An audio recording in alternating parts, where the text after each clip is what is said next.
One man is being victimized by our own government. One man whom they fear, yet whom millions love. One man who is willing to take the poison arrows of lawfare. One man whose voice has been taken away by a corrupt judge operating in a corrupt system. One man who has been ridiculed and insulted. One man who refused to back down. One man who refused to back down. One man who refused to back down. One man who stands between us and them. One man that wants to see America protected again. One man who wants to see America prosper again. One man who understands that a man is a man and a woman is a woman. One man who understands and protects the blessing of life. One man who wants to restore American exceptionalism. One man who once again wants to make America that shining city on a hill for all to see. A place where all the people of the world glowingly set their eyes upon. America. One man who unashamedly wants to make America great again. That one man is Donald Trump.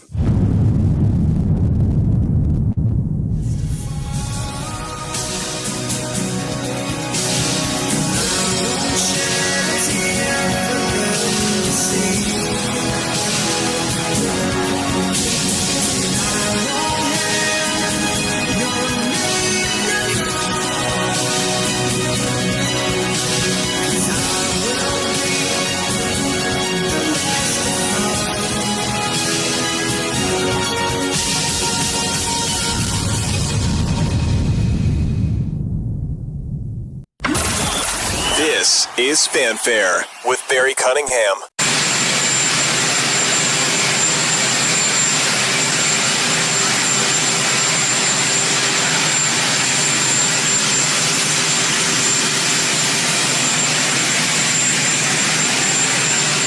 Mr. President, the Middle East just woke up to a new dawn because of ceasefire. Mr. President, Israel said ceasefire breaking within impact? I don't think so, but I'm not happy that Israel's going out now. There was one rocket that I guess was fired overboard. It was after the time limit, and it missed its target. And now Israel's going out. These guys got to calm down. Ridiculous. How will you respond if the ceasefire is fired? I didn't like plenty of things I saw yesterday. I didn't like the fact that Israel unloaded right after we made the deal. They didn't have to unload. And I didn't like the fact that the retaliation was very strong. But in all fairness, Israel unloaded a lot. And now I hear Israel just went out because they felt it was violated by one rocket that didn't land anywhere. That's not what we want, I'll tell you. And I'm telling you, I'm not happy about that, Israel, either. All I do is play both sides. I'm going now, as you know, to NATO. Some of you are going with me, and I think it's going to be successful. We'll see. I'll let you know. Are you going to see the agreement? It's a new dawn in the Middle East thanks to the agreement you managed to achieve. What are your future plans for the region, for Saudi Arabia, Israel, Gaza, the hostages? Look, you're asking me about women in the Middle East. It's getting a lot better. Things are happening at a high level. As you know, Saudi Arabia's done a really good job. It's coming out far faster than I thought. So we're very happy about what's happening with women in the Middle East. No, I'm talking about a new dawn in the Middle East that you managed to achieve last night. Yeah. The region is going to a new place with the agreement. Can you tell us what's your future plans for Gaza, for the hostages? Yeah. It's a new dawn. I appreciate the question. You're very nice. Who are you? Thank you. I'm Neria Krause from Israeli Channel 13 News. Well, we have to have Israel calm down because they went on a mission this morning. I got to get Israel to calm down now. Do you guys speak with the Prime Minister? Did you talk to Prime Minister Netanyahu last night? I took everybody. You urged both sides not to violate the ceasefire, but reports coming from the region suggest that the sides accuse each other for violating the ceasefire. So I think they both violated it. I don't think I'm not sure they did it intentionally. They couldn't rein people back. I don't like the fact that Israel went out this morning at all, and I'm going to see if I can stop it. So as soon as I get away from you, I'm going to see if I can stop it, okay?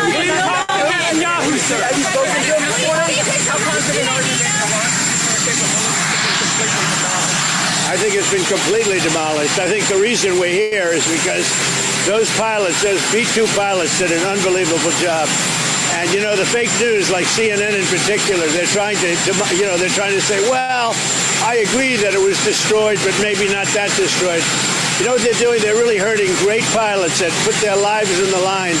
CNN is scum, and so is MSDNC. They're all, and frankly, the networks aren't much better. It's all fake news, but they should not have done that. Those pilots hit their targets. Those targets were obliterated, and the pilots should be given credit. They're not after the pilots, they're after me. They want to try and demean. You don't believe that Iran can rebuild its nuclear program? Iran will never rebuild its nuclear. From there? Absolutely not. That place is under rock. That place is demolished.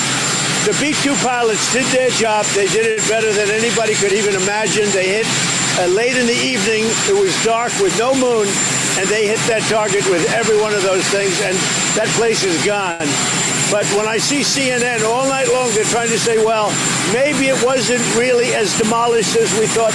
It was demolished. You take a look at the pinpricks, and you see that place is gone. And I will say, I think CNN ought to apologize to the pilots of the B-2s. I think that MSDNC ought to apologize. I think these guys really, these networks and these cable networks are real losers. You really are. You're real losers.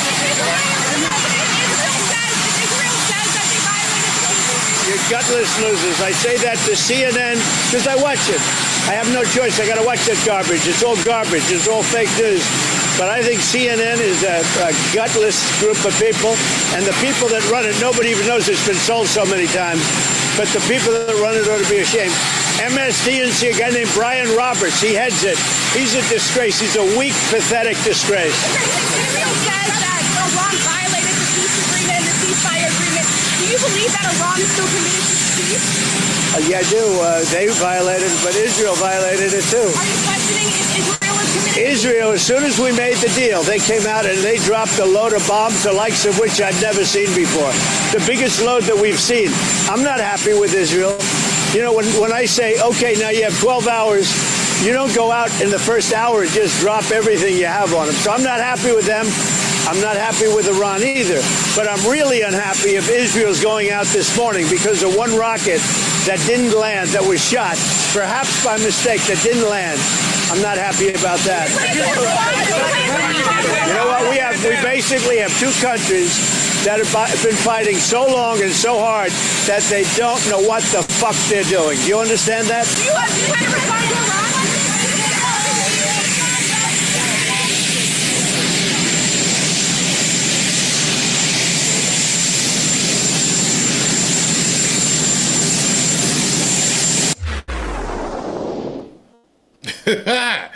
The boss was pissed off. Reasonably so, deservedly so. Donald Trump was pissed off, absolutely pissed off. Before I get into the show, gotta do two things. One, explain what the hell happened this morning, because some of you guys are like, what are you doing? I told you guys I was working with a couple of big media companies, huge media companies, that were going to be giving me the feeds for their various things around the world. And so this morning, you're like, hey, Barry, you can grab this feed and you want to try and publish it, which is the Jerome Powell hearing in front of Congress. And I think that might even still be going on at this point. But I published that and just wanted to test it and see what you guys liked about it. I'm going to be doing those on an ongoing basis. They're very impromptu.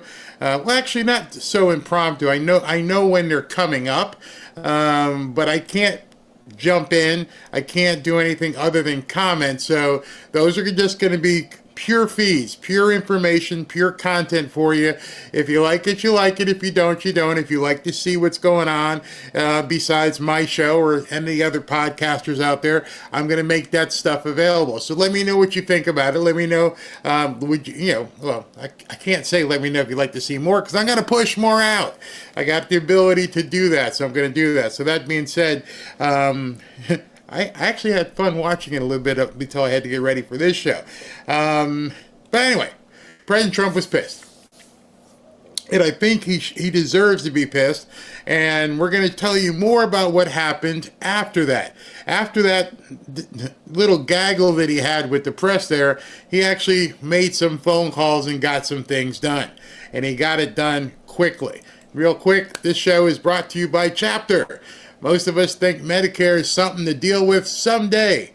That's how I felt until recently, and as I'm turning 65, I'm getting all the phone calls. And the moment you hit that number, it begins. The mailers, the robocalls, the TV ads with actors you barely remember constantly. None of it made any sense, and worse, if you make a mistake and miss your Medicare enrollment deadline, the government makes you pay penalties for life. I didn't know that. Didn't know any of this stuff. Many of you guys who are 64 and 63, you probably don't know it. The elder people, yeah, it's true. That's why I'm so glad I found Chapter and we started talking and we say, hey, we can work together. I think my audience, absolutely, the Fanfare family meets the demographic that could get help from Chapter. They're the real deal. Fully independent, completely honest, and most importantly, they make Medicare simple. Chapter is the only national Medicare advisor that searches every Medicare plan to find the right one for you, saving you money and hassle. In a simple and free 30-minute call, Chapter has saved the average Medicare enrollee almost $1,100.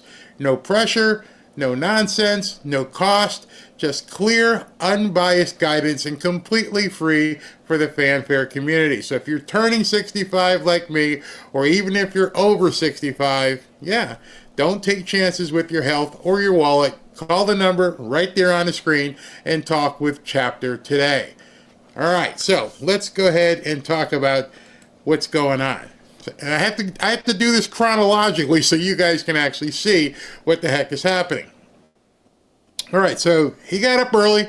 I don't know if he tweeted this or actually posted this on True Social from the helicopter, Air Force One, or before he even left the ground. Not really sure where he was at this time, but it began very early. This was at 7:28 a.m. Israel is not going to attack Iran. All the planes that they had heading to do a bombing mission will turn around and head home while doing a friendly plane wave to Iran. Nobody will be hurt. Nobody. It's over. Well, it's ceased. It's not over. The ceasefire is in effect. Thank you for your attention to this matter.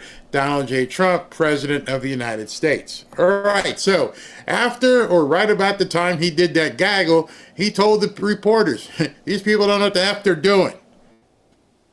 And I think what he meant by that, if we could look into the brain of Donald Trump, what I think he meant by that, which probably startled the Ayatollah Asahola and Netanyahu, what I think he meant was, you don't know what the F you're doing. I'm not the one. I am not him. Don't F with me. And I'm pretty sure both the Ayatollah and Bibi went, wait a second, what?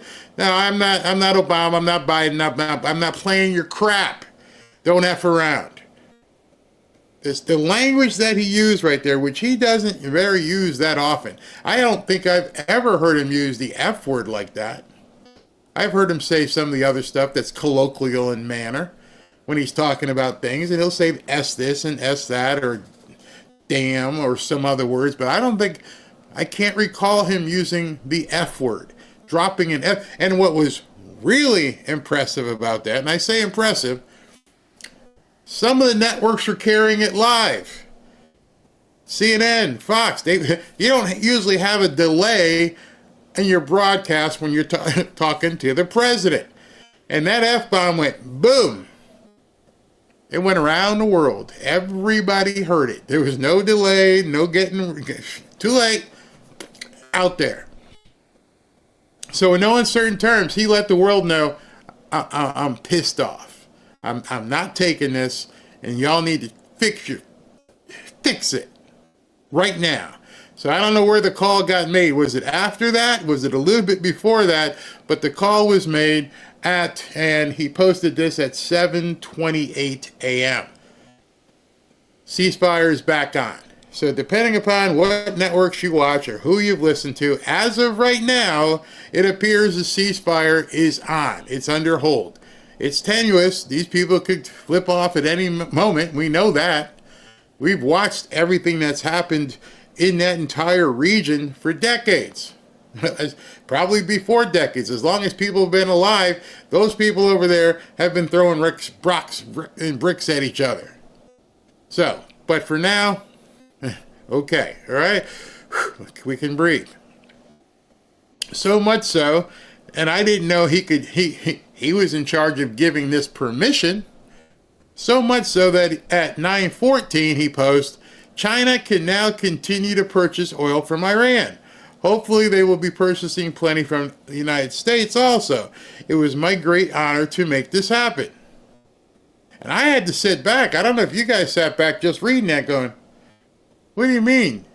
Now they can go ahead and buy oil. Who? President Trump had that much cachet to say, no, hey, Xi, you're not getting in there. No oil for you. Nobody talked about that. That they weren't even letting China buy oil from Iran. That's throwing it down big time. Next thing, he wrote this. This one was at 10 o'clock. So he was busy this morning. In addition to flying halfway around the world for a meeting, this is what he posted. Now that we have made peace abroad, we must finish the job here at home by passing the great big beautiful bill and getting the bill to my desk as soon as possible. It will be a historic present for the great people of the United States of America as we begin the celebration of our country's 250th birthday on July 4th. We are finally entering our golden age, which will bring unprecedented safety, security, and there's that word that everybody has a problem with. I won't say everybody, that many people have a problem with for some reason, prosperity for all of our citizens. I'm going to stop there for a second because I catch so much crap from people when I talk about and advocate for prosperity. And this man, the President of the United States, the man you voted for, that one man, has told you over and over and over, make America safe again, make America healthy again, make America wealthy again. Those are the three pillars to make America great again. Not me. I didn't make it up. Those are his words. I don't understand why people freak out about it. To my friends in the Senate, lock yourself in a room if you have to. Don't go home. Get the deal done this week. Work with the House so they can pick it up and pass it immediately. No one, and you can pretty much see by this time at 10 o'clock, he's had it. I am done with you Fs. I don't have one to give. I had to deal with these idiots over there who are effing things up. And now I got to deal with you people who are effing things up. And immediately, no one goes on vacation until it's done. I hope he told Mike Johnson. I hope he told John Thune. None of y'all leaving. I'm done. Get it done. Get it done. Everyone, most importantly, the American people will be much better off thanks to our work together. Make America great again. So he's on a roll this morning. Before he even took off, he was letting everybody know, I got this done. I want this done. Get it done. The boss didn't leave town without giving very specific instructions and telling people, you got to do this. And he still wasn't done. So next thing he posts, and this is at 11:17. So he's still hitting it. Both Israel and Iran wanted to stop the war equally. It was my great honor to destroy all nuclear facilities and capability and then stop the war. So this one, in my mind, I'm reading this and it's going back to him still being pissed when he walked out and gave that little interview, a little gaggle. Because as he's saying this, think about what he's saying. It was my great honor to destroy blah, blah, blah, blah, blah, blah. When he walked out and started talking to the press, he just shredded the media. CNN, MSNBC, you guys, he basically, you're scum, you're gutter paper, you're trash. You're trying to twist all the stuff I've done as president, all the good I've done, and you're desperately trying to find something to make it look bad. And so he wanted everyone to go, no again. Yeah, I did it. It was my great honor to destroy all nuclear facilities and capability, and then I also stopped the war. President Trump likes taking credit for things, especially if he does it. If he does it, if he's instrumental in getting it done, he's going to let you know, I'm going to get it done. He still wasn't done. This one is a long one. So he posted this one, and he just came out swinging. After everything I've been through, after stopping a war between these two idiots, these effing idiots over in Middle East, Bibi Netanyahu and Ayatollah Astatola, after all that, this is what you're going to talk about? Impeaching me? You're going to talk about what, I should be impeached because I didn't follow the rules? Oh boy, AOC, you stepped into this one. I don't know if you want me to read all that, but he took the time to post all that. It's a stupid AOC, Alexandria Ocasio-Cortez, one of the dumbest people in Congress, is now calling for my impeachment, despite the fact that crooked and corrupt Democrats have already done that twice before. The reason for her rantings is all of this victories in the United States has been under the Trump administration. Democrats aren't used to winning, and she can't stand the concept of our country being successful again. And he then called out Jasmine Crockett, and then he called out Ilhan Omar, and Joe, and Kamala. You could go through this thing. Oh, then he down here, he goes after, what's he say? Crying Chuck Schumer, whose career is definitely on very thin ice. He went after them all. It was almost like that scene in The Godfather when everybody got whacked in the last 5 minutes and the family had to settle all business. He settled all family business. Iran, Iraq, the media, AOC, Crockett, Schumer. He took them all out. It was the red wedding all over again. I'm just scorching earth right now. I want all y'all to know. All of you. It's over. Whatever crap you were used to doing, this is a different president. This is a different man. I'm not taking your crap anymore. With the flamethrower. I guess that's better than, remembering what they did during the Godfather scene there. When they took them all out. Or the Red Wedding in Game of Thrones. But that exactly he called them all out by name. You guys saw my video, did you? My video of the football player. Oh, I got to see if I can find that real quick. That would be funny. I don't know if you've seen this, but it was a guy from the New York Jets, and they had been expected to lose, and everybody thought they were going to lose. They ended up winning this game, and people were talking all kinds of crap about the football player. So there's no volume here because you don't really need to hear what the volume is. Hold on, let me pull this up. I think I got it. 1 second, because it's so hilarious as this guy's doing. He's walking from right down the sideline, letting people know. Tell me you couldn't see President Trump doing this. Tell me you couldn't see President Trump just doing this. Let me just show it to you from the beginning here. All right. Here's a football player from the New York Jets. They just had a great game. They beat someone they weren't supposed to beat. And watch what he does here.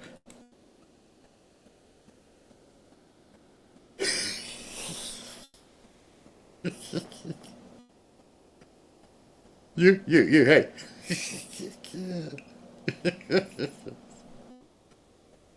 You too.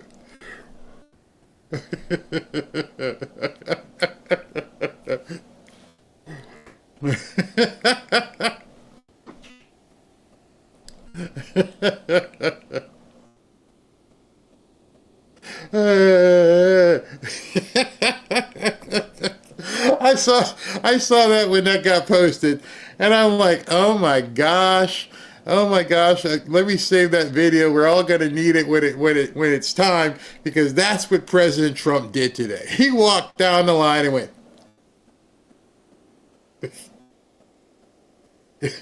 and called everybody out. One at a time. Bam, bam, bam, bam, bam. You effing idiots. And then you, AOC, and you, Crockett, and you, Omar, and you, Chucky, and you, Joe, and you, Kamala. All of you, Chuck, just F you all. That's who we voted for. That is the exact person I voted for. I am so tired of limp-wristed men. They make me sick.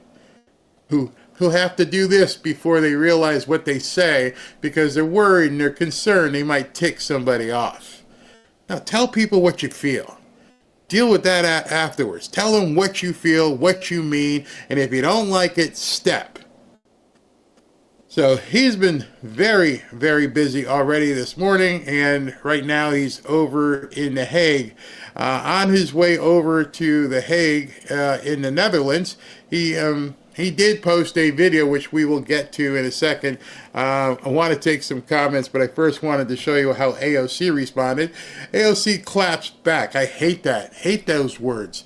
After Trump calling her one of the dumbest members of Congress and a mouse. I'm a Bronx girl. You should know what we can eat Queen's boys for breakfast. Even her clapbacks don't make any sense. Even her clapbacks don't make any sense. We're like, huh? What? You eat Queen's boys for breakfast? Man, you are really, really stupid. Really stupid. All right, so this just happened literally like 5 minutes ago. After that rant by Donald Trump, which is more of a demand than some instruction, Senate Leader John Thune listens to President Trump and plans to hold a vote on the big, beautiful bill this Friday. Trump says no vacation until it's done. I love the fact that now these people are going to do what he says. Even though there's this woman, before I get off of this, let me tell you about this woman who's doing everything she possibly can to destroy President Trump. Where is she?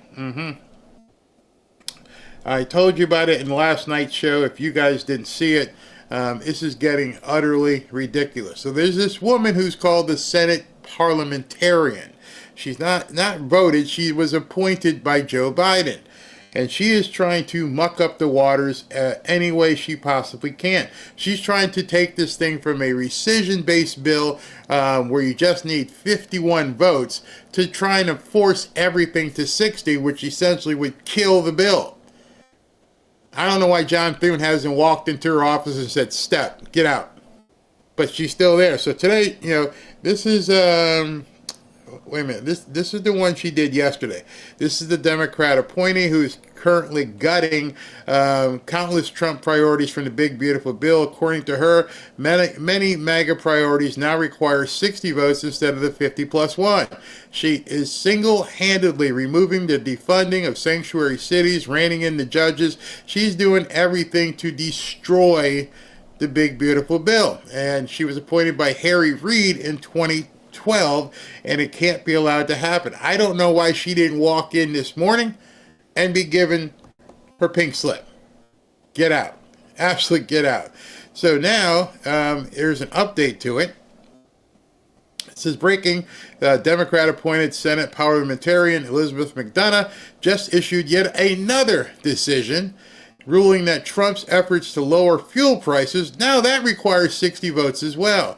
She rejected a provision to the bill to accelerate approval of offshore gas and oil projects. She wants to stop drill, baby, drill. Trump literally got elected by 77 million people and received a trifecta on drill, baby, drill, and now this woman is stepping in and saying he can't do it.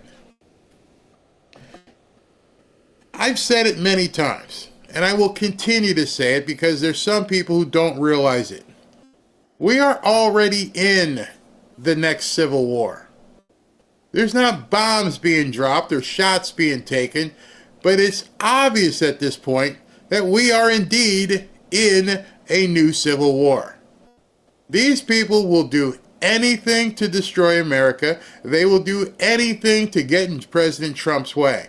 They will put themselves in harm's way, their careers. They don't care. I'm going to tell you more about the judge I told you about last night because it's just getting stupid at this point. We have never seen this at any time, anywhere in our history, where people are literally trying to do everything they possibly can to usurp the President of the United States. And there are so many people who go along with it, who are happy. Do it at all cost. What would you do if Nazis were taken over? And there's one person you can blame for all this. One.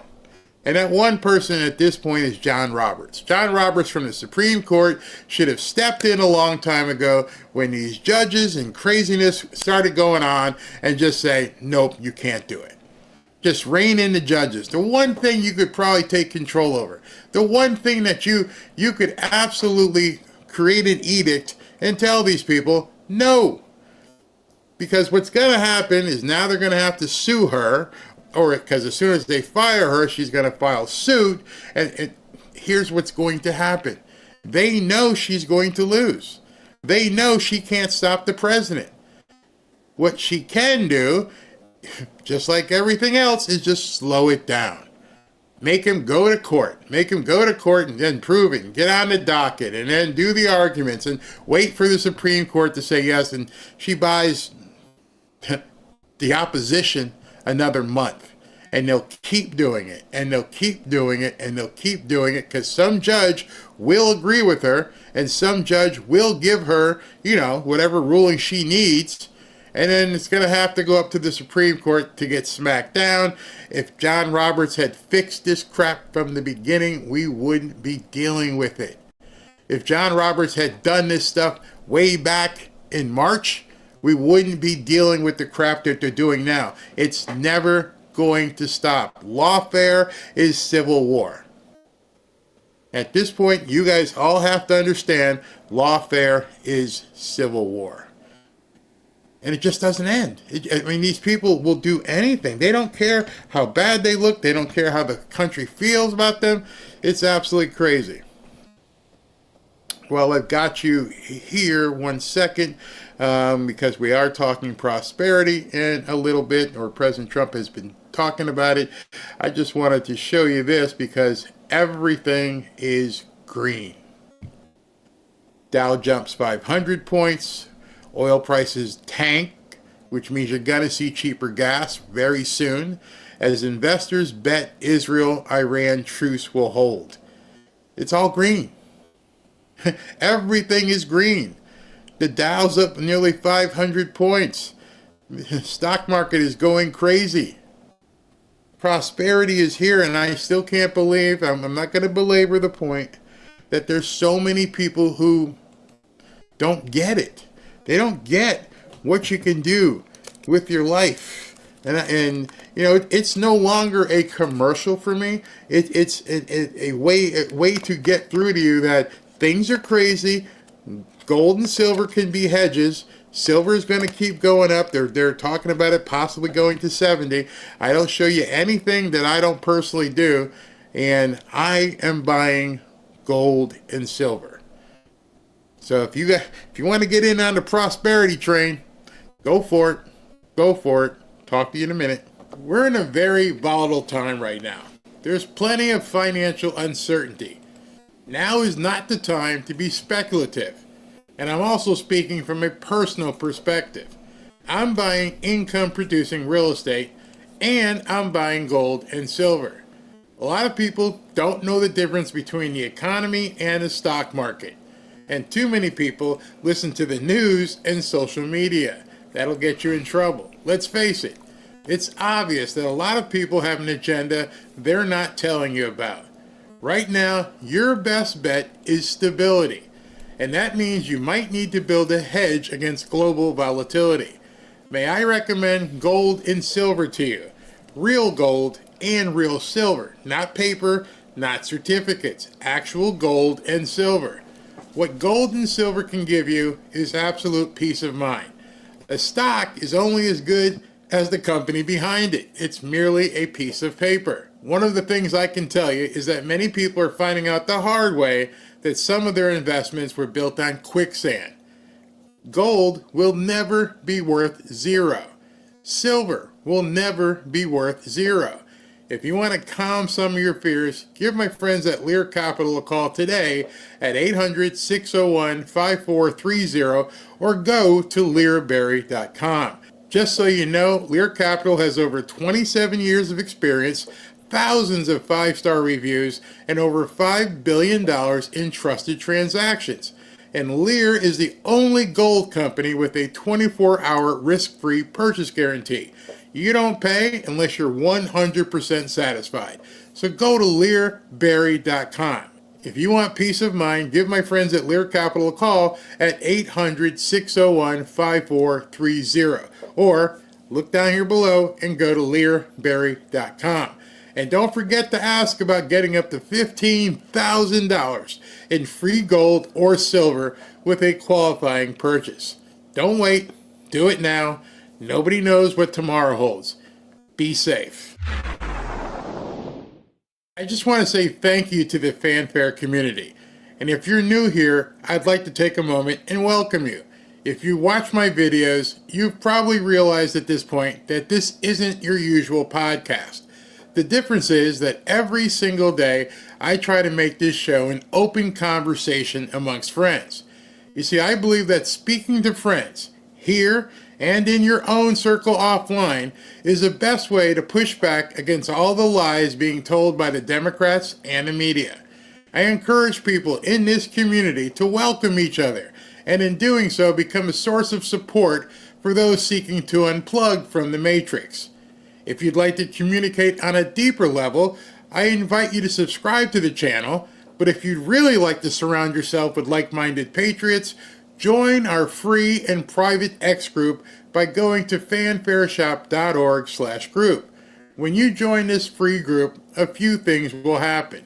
One, if you haven't used X before, you can use X without venturing into the sewer that it sometimes can be. Two, you can share content with friends that you meet here.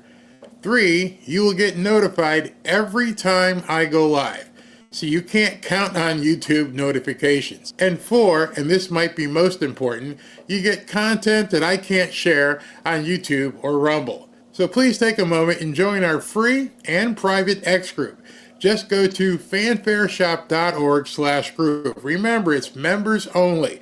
There are 16,000 plus people in that group right now, getting close to 17,000. To join our free and private members only X group, just go to fanfareshop.org/group. We'll see you there. Welcome back to Fanfare with Barry Cunningham. All right, we're talking about big, beautiful bills. Well, the big, beautiful bird just landed in the Netherlands. So I'm going to pull that feed in from RSBN so you guys can see that President Trump has just landed. President Trump, I'm sure, looking forward to solving these problems, as he put it during the press gaggle this morning. And the current time there in the Netherlands, it is 7:41 p.m. President Trump left early this morning. In that box right there, you see those other leaders arriving, and that is Prime Minister Mark Carney with his lovely wife of Canada, who was just with President Trump recently hosting in Alberta the G7 summit, and great deals getting done there within 24 hours. President Trump was supposed to stay longer for that, but was summoned back to the White House in due time for national security issues taking place in regards to Iran, and ultimately what we saw with that situation there with the execution of the B-2 bombers and also the Tomahawk missiles that were taking place over the course of the last few hours. And President Trump, they're live now in the Netherlands as we watch different world leaders coming to the NATO summit and the opening ceremonies of what's sure to be a frank discussion. President Trump wants 5% GDP across the board for all nations, and even dividing up of the GDP for security purposes. And some have really complained about those issues there. But let's look live there now as we expect President Trump to be exiting the Air Force One momentarily.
I had to check that new feed system that I'm a part of now and see if they had a feed of this, and voila, they actually have a clean feed. So this is the Fanfare feed. I don't have to pull in somebody else's. This is me getting the feed from a wire service that's able to show it.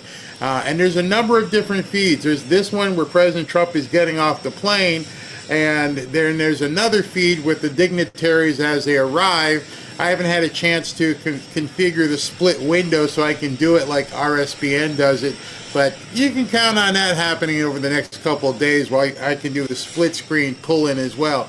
This is awesome. I love having our own feed. People ask me, were you going to get to this point? Yep, and as soon as I get into an office, we can do all kinds of crazy stuff. So as we're waiting for President Trump to come on up, let's go ahead and take some comments, because now I can do that over our own feed. All right, Barry, you rock. Thank you very much. Andrew Leah, says, I've been to the Netherlands, but that was years ago. I'm sure things have changed since then. That's someplace I've never been. I've never been to the Netherlands. Robin always wanted to go. What did she call that place? I forget where all the cliffs, the Bjorg, something like that. She wants to go there. Nice picture is clear. Thank you. This is a pure feed from the reporters or networks over there. So I'm able to, thankfully, been blessed. We can actually subscribe to this now. I hope Trump is still pissed off and gives those Nader leaders the same treatment. In addition to being pissed off, I pray that his protection is at utmost over there, because he's walking into a snake pit, and that's for sure. Great job, Barry. Thank you. You're going places with your channel. We're trying. I just want to keep trying to get better and better, and if things don't work, then I have to, jump around. But it's been it's fun talking to these people and getting things done. Nice, Barry, looks good. Thank you. That's the word. Thank you. Where is it? Rita just said the fjords. I was calling it the Bjorg, I don't know, fjords. Yes, she's wanted to go there. I hear some noise. Thought it was voices. Nope, don't know. Let's see here. What else we got? What does Canada bring to NATO? Good question. They depend on us for everything. That's a very good question. Very congratulations with your new toy. Looking forward to seeing the benefits of it. All right, so you saw it earlier. You saw I was able to do a content feed with Jerome Powell as I was getting ready for this live show. And then I could have done a third one, which was the Doge Committee actually had a hearing today as well. So you're going to have a whole bunch of different, options to pick from. Some are going to be with me and having, my mug and talking, and some are just going to be the feed of the content that you can hear if you can't find it anywhere else. Like Doge never gets televised. Nobody ever shows Doge. And so what I'm probably going to do is show the Doge hearing. Probably tonight we can get together. I've got that feed as well, and we can look at that. So yeah, Doge. What the hell is going on with Iran today? So I don't think they know what's going to happen because of that. Iran supposedly at this point has agreed, and everybody has backed off. Israel has backed off, and Iran has backed off. Let's see here. Barry, thank you for sharing. Thank you for watching. Thank you for watching. The fjords are not in the Netherlands. Where are they? Aren't they over there by Netherlands, Holland, Sweden, out there somewhere? Fjords are in Norway, not the Netherlands. You see what class I didn't take in high school? Geography. Fjords. But anyway, she wants to go there. Q-bombs, God cards equal Trump cards. All right. All right. Some people don't want to go there. Be very careful. Let's see. Answer. Canada brings us past due bills. Am I the only person who has a freezing screen problem with YouTube? That all depends on your bandwidth and that, what speed you have. I mean, I'm broadcasting. I think I dropped this down to, well, not to get too technical, but like the 720, so more people could watch it. But if you don't have the bandwidth, it might stutter on you because it's a lot of stuff coming in. We've got audio and video and 2 video cameras. So God is guiding President Trump. I believe that, and he believes it as well. Anita says my YouTube screen is fine. Yeah, it's all about bandwidth at this point. It's not like a television signal. Streaming is completely different, and it depends upon your device. Whereas you plug a television in, it decodes everything for you, and you just expect to turn it on and see it. So streaming is according to the speed that you can bring into your house or wherever you are.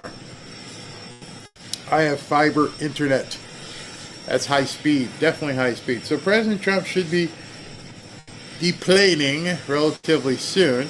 Once that door is open, it's pretty much time for him to come on out.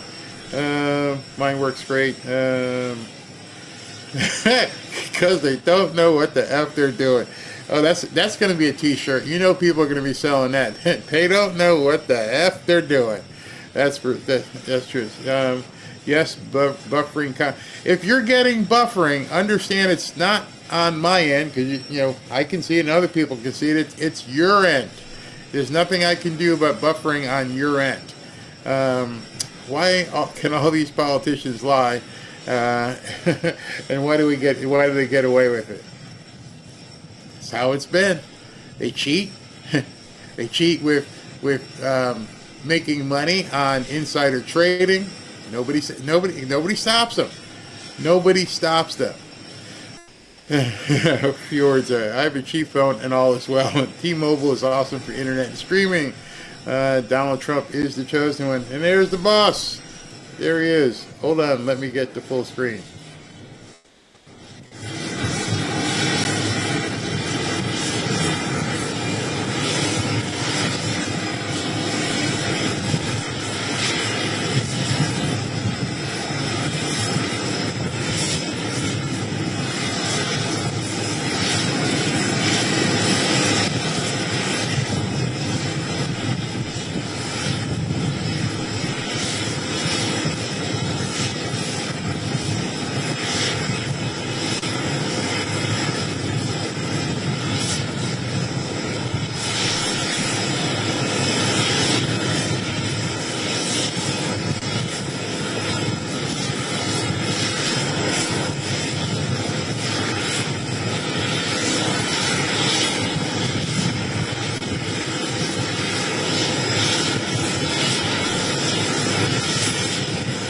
That guy right there with the bald head, just to let you guys know, the guy with the bald head, that is Matt Whitaker. Matt Whitaker used to be the assistant or interim attorney general, and now he's the ambassador to the Netherlands, I believe. So that's who that is, Matt Whitaker.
entourage.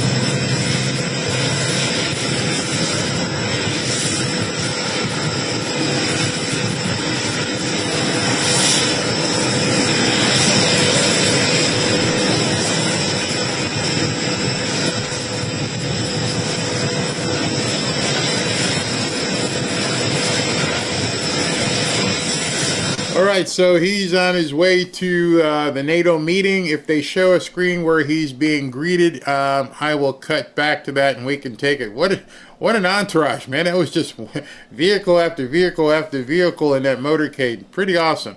I'll keep watch on that, and if something pops up, we'll jump right back to it. Interesting, I guess everybody else got off the plane after him. I didn't see any of the, Caroline Levitt or anybody get off the plane, but they must have went out the back entrance down the stairs in the back, so we didn't see them, all them get in their cars. Pretty impressive, though. Definitely impressive seeing that kind of. Also, I think we'd have to say firepower. I mean, no doubt that there was a bunch of firepower there as well. You guys may have watched last week where I had Kim Bright from Brightcore on. She's got a new product out that is absolutely fantastic, especially in keeping you hydrated. As we all age, we are all dealing with more aches and pains, and our hair starts thinning out. Well, mine thinned out a while ago, and our skin develops wrinkles. Well, some of us have that. I don't have that too much. Black don't crack. And looks less youthful. Even our nails start to get more brittle. I got that going on. I wanted to tell you about an amazing product that helps prevent some of those things from happening. It's called Revive from Brightcore Nutrition. Revive helps strengthen bones and joints. The best thing about Revive is that it works from the inside out. It's also going to help you rejuvenate your skin, help you grow back thicker, healthier hair, and strengthen your brittle nails. Revive contains 5 types of collagen: hyaluronic acid, biotin, and vitamin C. These ingredients work synergistically to make you feel and look younger than you have in years. I hope. My wife tells me it looks like it's working on me. Revive is easy to mix into any beverage. I put it in my iced tea. I prefer mixing it into, the iced tea because there's really I don't get a lot of flavor. I get the unflavored version. I do that every day so that I don't forget to take it, because one thing I can tell you about this product is that it really works. It really helps out my knee. I feel better. I feel more alert. It also is all natural, non-GMO, and 100% made in the USA. Whether it's reducing aches and pains or revitalizing your skin and hair, Revive does it all. Today, exclusive for Fanfare people. Get 25% off with the code BARRY by clicking the link as you see on your screen, or call my friends at Brightcore for up to 50% off and free shipping. I urge you to give them a call. They like to educate you. That number is 888-418-6738. 888-418-6738. Tell them Barry sent you. All right, so I'm going to have to get a new feed. That did indeed end. I loved how they cycled through those feeds, so I'll find one. But let's get on with the rest of the show here. All right, so you just saw President Trump get off the plane after he did that gaggle right outside the White House before he got on Marine One. Then when he got on the plane, he continued talking about him being pissed off and what needed to happen. Listen to this. Come on. Ooh. This one. How are you? We have breaking news. Everything good. Israel, as you know, turned back. They didn't do that raid this morning, fortunately. That was a big thing. Appreciate it. They had a lot of planes going, and they were going to do something, and they didn't do it. We're happy about that.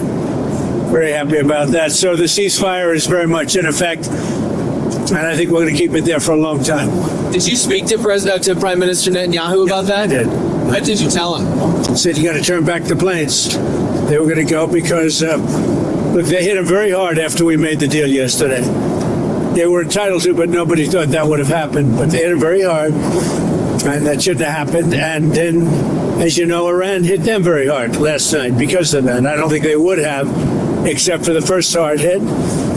And I guess a missile was launched a couple of minutes afterwards, which went nowhere, hit nothing. And there was going to be a retaliation this morning by Israel. And they said, you got to call back the planes. It's enough. It's enough. And they did, which I respect very greatly. So nobody was killed.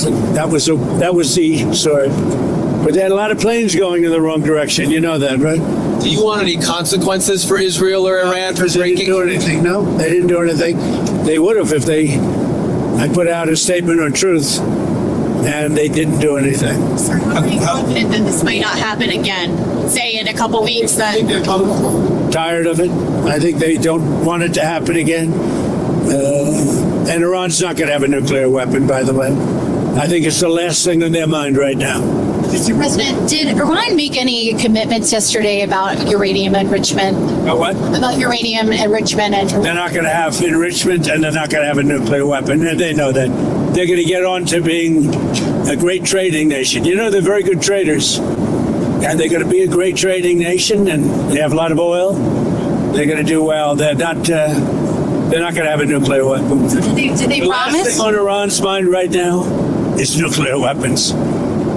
Can you clarify what you meant when you mentioned regime change in your Truth Social post the other night? Which? Regime change. Do you want to see regime change in Iran? Well, if there was, there was. But no, I don't want it. I'd like to see everything calm down as quickly as possible. Regime change takes chaos. And ideally, we don't want to see so much chaos. So we'll see how it does.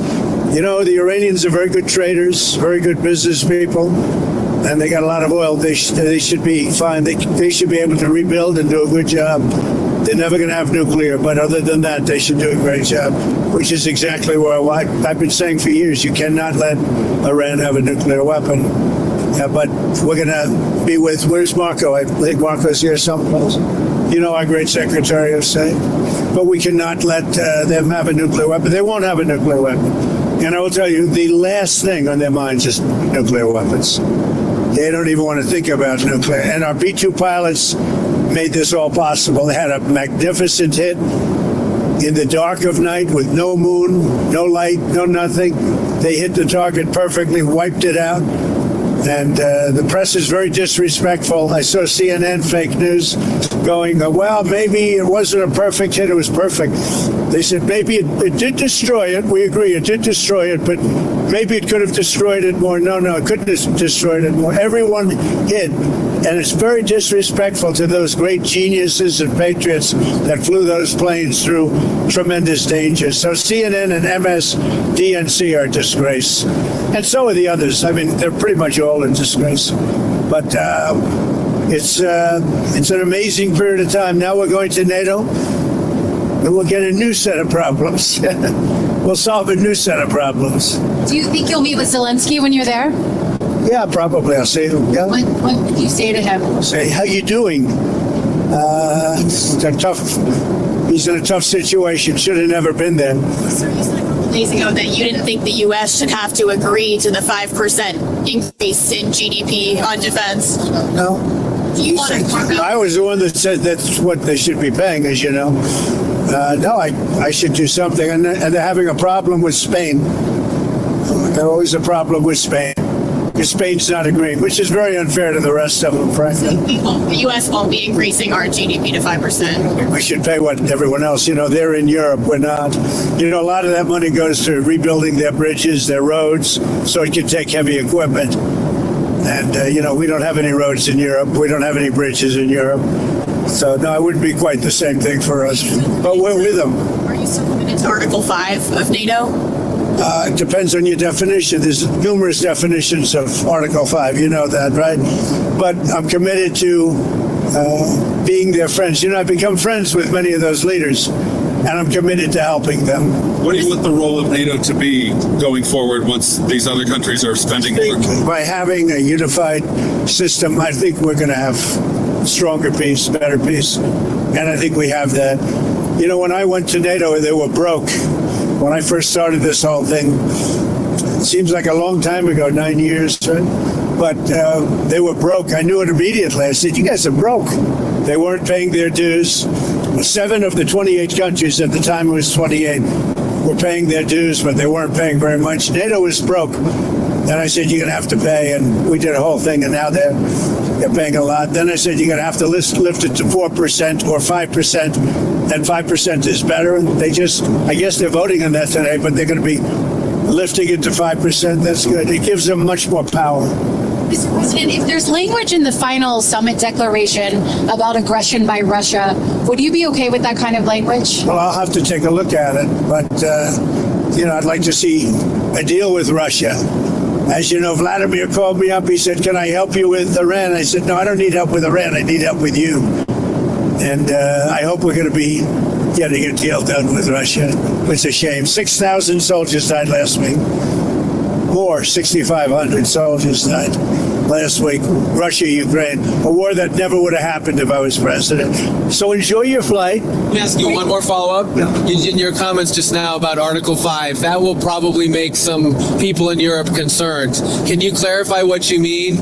Are you still committed to mutual defense? I'm committed to saving lives. I'm committed to life and safety. And I'm going to give you an exact definition when I get there. I just don't want to do it on the back of an airplane.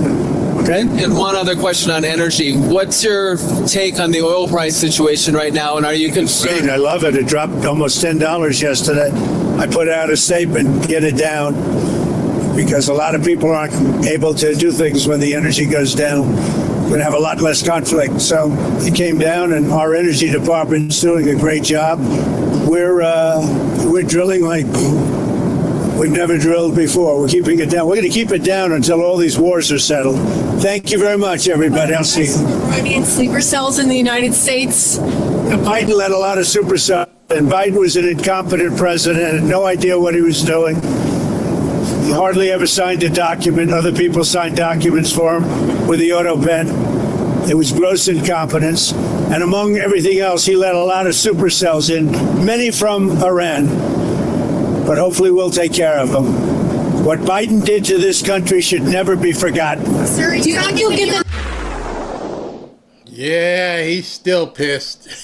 He's still pissed off with it, whatever Biden did and everybody else. So I'm watching the screen here as different dignitaries are rolling up and getting out of the cars. Let me show you a couple of these people. Who's this one? Not sure. Wasn't a flag on the front of his vehicle, so I didn't see who it was. But he comes out by himself. And so as President Trump with the beast pulls up, I'll make sure that we jump in and we get that as soon as it happens as well. And as you might imagine, they're all out there protesting and going crazy. Just, I don't know how far away they're keeping people, but there's all kinds of protests happening right now. They've just gone absolutely... They protest everything. These people are sick. They're sick in the effing head. So a couple of things he said on the plane there. One, he's going in expecting problems. He's expecting at this point that he's probably going to end up having a fight with some of these people because they don't want to pay what they should be paying. So he understands that's going to happen. Zelensky, he didn't have much to say about him. I'll say, hi, how you doing? That's about it. No, you ain't getting any money. You're done. You saw what happened with Israel. You saw what happened with Iran and India and Pakistan. And that's what it's coming your way. It's coming your way. So in that regards, this is where we are at this point. President Trump is laying it down. He's calling people out. He's letting both the Senate and the House know you got to get it done. Somebody had posted earlier that the impeachment vote, even though we knew it was never going to, make do of anything, that it was going to basically fail. The guy from the bearded guy looks like Wolf Boy from Al Green. But here, I can show you. Here it is. Breaking. The article of impeachment introduced by Al Green has just failed. 128 of the Democrats voted against Green as well. The Democrat Party is not unified. Trump has broken them. I want to see if I can get the picture. There's the picture of the final vote. 344 versus 79. And 128 of the Democrats jumped over. The Republicans were united, completely unanimous. They did have 4 people, as you can see on the screen, who didn't vote. So it was 216, not a single nay. 4 people didn't vote. In the Democrat Party, there were 79 who jumped ship. So that what does that mean? Maybe they're starting to realize that you can't mess with this guy. He's got too much power. He's got too much cachet, and it's just not in your best interest at this point. Except for people like Lisa Murkowski who aren't getting it. Lisa Murkowski still thinks she may not run in Alaska as a Republican. She may run as an independent or even as a Democrat, just so she can vote against Trump. You gotta imagine what kind of skeletons these people have in their closets. I mean, it's pretty bad. All right, so let's continue. Again, just watching such a beautiful shot. Look at that shot of some sort of castle or something, and the guys in their uniforms just look so cool. But as soon as we see something, I'll go ahead and jump to it. I love playing with that new toy. All right, so let's continue. Well, I spoke to him just after he got onto the plane, and I was watching your broadcast in the background while I was talking to him on the flight. And look, he's frustrated. Everybody just saw that demonstrated. We all are, right? The ceasefire is fragile. It's very important. The president wants cooler heads to prevail, and we do as well. And he's going to have ongoing conversations with Prime Minister Netanyahu this morning. He's already spoken to him. I've reached out to my counterpart over there, the Speaker of the Knesset, Speaker Ohana, to echo that this is our concern and our plea to them not to retaliate and not to escalate. We need. All right, so I want to let you know I'm putting up a poll right now. There is a State Department presser with Tammy Bruce getting ready to go live. Let me know if you guys want me to take that or not, because I can stay on the show that I've got planned, or I have the flexibility of jumping right now if you guys want to see Tammy Bruce. All right, so Mike Johnson is letting people know that at this point, okay, well, that was quick. There's almost 86%, 75%. All right, let me put on the arrivals as I configure it, because obviously when the numbers are that high, they're not going to change much, even though it's early. 60, 65, 60, 70%. Here, let me put on the arrivals so I can, oh, now it's 59. We'll see. Some people say not. Wow, it's getting closer to 50-50. Interesting. Let's see who this is.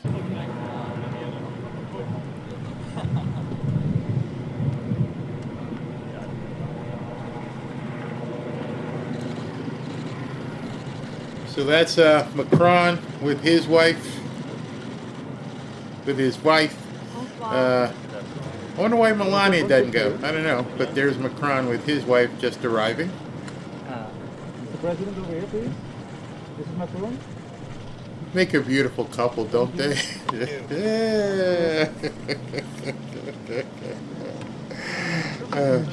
Don't say it. Don't be mean. Don't be mean whatsoever. Yes, we've all heard the rumors. Y'all gonna get me in trouble with YouTube. I didn't say it. People in the chat said it. It wasn't me. Well, we got about a 50-50 poll here, so I'll wait a little bit. Let's listen to Mike Johnson talking about. You guys crack me up. Oh, you're so mean. You're so mean. Donald Trump and his actions, which do not appear to be consistent with the United States Constitution, takes unilateral offensive military action without seeking the approval of the United States Congress. The use of military force, which is offensive in nature, must be approved by the House and the Senate. That's according to the Constitution. It's not optional, Donald. It's not. The framers of the Constitution actually gave Congress the power to declare war for a reason, so the American people, through their elected representatives, would have the opportunity to debate the issue and make some decisions as it relates to what's in the best interest and the national security of the American people. Donald Trump and the administration chose to ignore the Constitution. And so they're going to have to come before Congress and explain their justification for an offensive military strike against Iran. That dude is so hard to listen to because he stops with every other word. Like, damn, can't you just talk, bro? I don't get it. Wait, are you forgetting every other word in your sentence?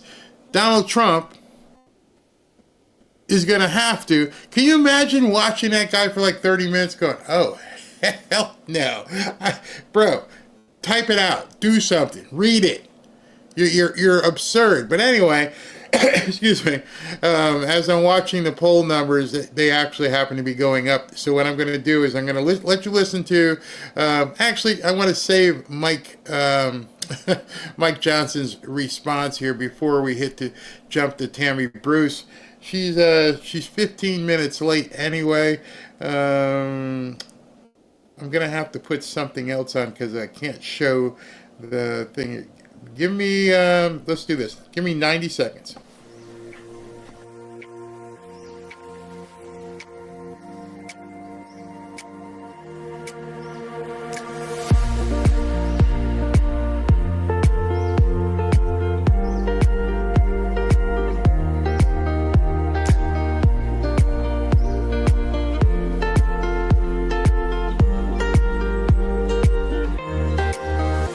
Man, this new feed thing is awesome. It took me, all of about 12 seconds to get that done. Whew, so we're ready.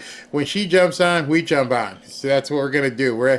I'm looking at the poll that I put up, and it shows us at 57-43. So as soon as she jumps on, we'll go ahead and do that as well. And then I can also go back and show you what's going on at the NATO summit as well. So let's do this. Let's listen to Mike Johnson respond to Hakeem Jeffries. Clear and be as clear as possible. The strikes on Iran's nuclear facilities were clearly within President Trump's Article 2 powers as Commander-in-Chief. It shouldn't even be in dispute.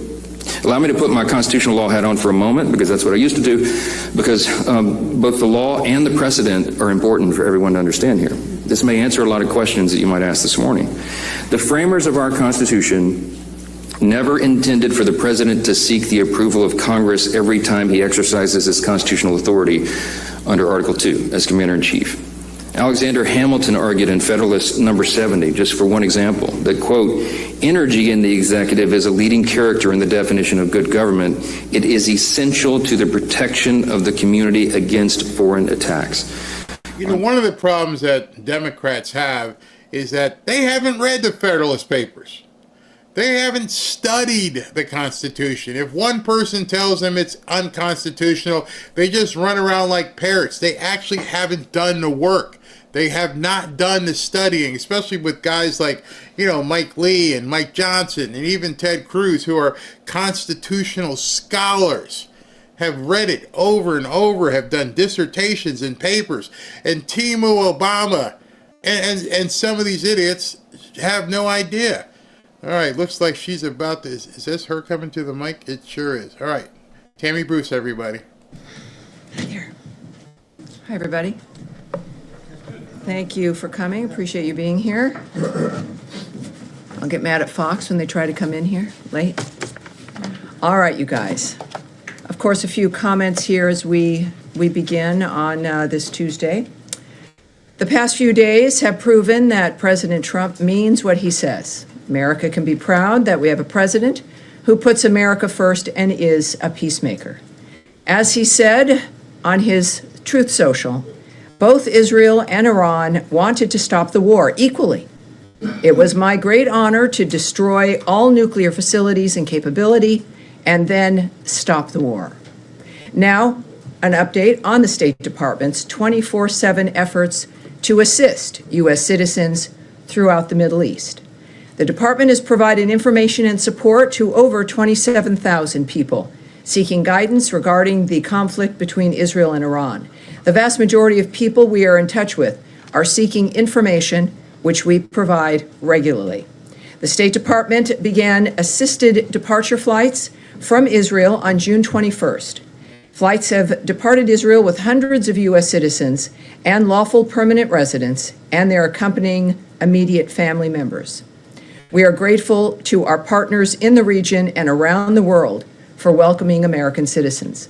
We also extend our deep appreciation for the government of Qatar's cooperation in the defense of the Udeid Air Base, as well as our deep appreciation for the the Al Udeid Air Base, as well as the deep appreciation for the American men and women in uniform who are there and for the vital role they continue to play for U.S. and regional security.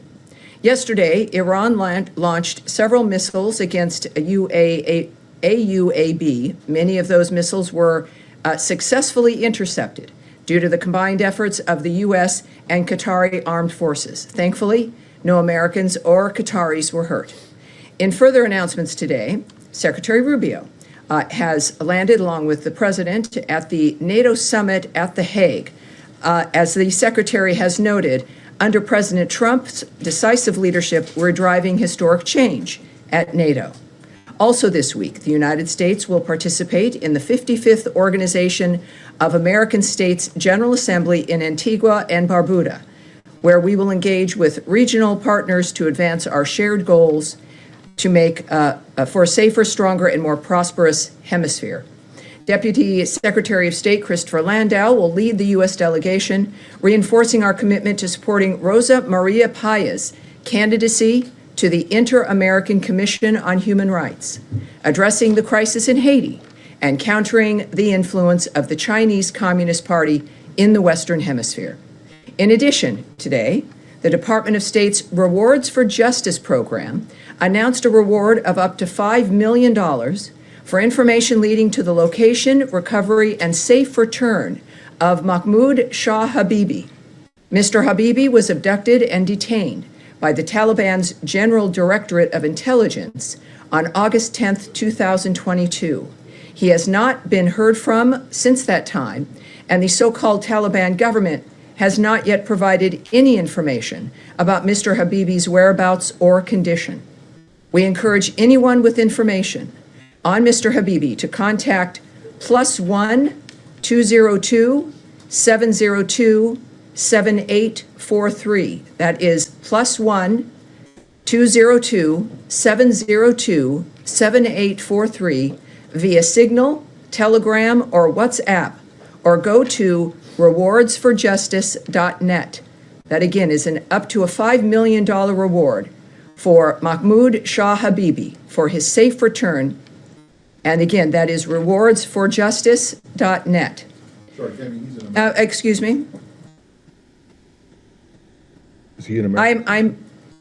Excuse me, Matt, please. I have more of an announcement here. To conclude today, the United States condemns the brutal and cowardly attack on the Mar Elias Greek Orthodox Church and offers its condolences to the victims and their families. We call on the Syrian government to hold all perpetrators of violence accountable and ensure the security of all Syrians, including members of religious and ethnic minorities. As Ambassador Barak has said, the United States continues to support the Syrian government as it fights against forces seeking to create instability and fear in their country and in the broader region. And now I will take your questions. Daphne, please. Thank you. Sure. Just on Israel-Iran, Trump has said that he was unhappy with both sides for breaching the ceasefire deal. but particularly frustrated with Israel. Does the State Department have concerns about whether this truce will hold, and what conversations is Secretary Rubio having today with counterparts about this deal? Yes, as I noted in my announcement, and actually what, of course, we always appreciate about President Trump is you never really have to guess at what he's thinking, which is appreciated. One of the most transparent men we've known. Americans in the world have watched all of this unfold, I think, in a very clear way, and certainly with the leader of the free world, of the world, really, essentially, in Donald Trump, making it clear his opinion. And this is what also, I think, keeps things moving. With any ceasefire dynamic, it's fragile. And in the meantime, of course, things did come together, and there has been quiet in that region. He did make clear his feelings about that. But as I mentioned in the opening, that he said, just a couple of hours ago, both Israel and Iran wanted to stop the war equally. It was my great honor to destroy all nuclear facilities and capability and then stop the war. So obviously, the president has believed from the beginning that diplomacy can stop wars, that it is the thing that we should rely on. He leaned into that, and it's continuing to work. This is a dynamic now that is in play and is, I think, steady, as he has, I believe, also recognized based on his comments. And then on his comments about China being able to continue to purchase oil from Iran, how did this come together? Was this part of the Israel-Iran ceasefire deal? And what does that look like going forward? Will sanctions that have been imposed be lifted? Will there be waivers? How does that look? Those are all very good questions. Yes, and it's obviously a very fast-moving, we've used the word fluid here many, many times, a very fast-moving environment. The president has signaled what he expects, what he is looking forward to. This is a cabinet and a government that acts to the nature of what he says and what he wants. And in this case, of course, I'm not going to discuss what that process will be, the nature of any of the applications via the various departments in this government. But clearly, we are focused on making sure that that guiding hand of President Trump prevails and moves this government forward. So we will have to wait and see when it comes to what that ends up looking like. All right. Yes, Andrea.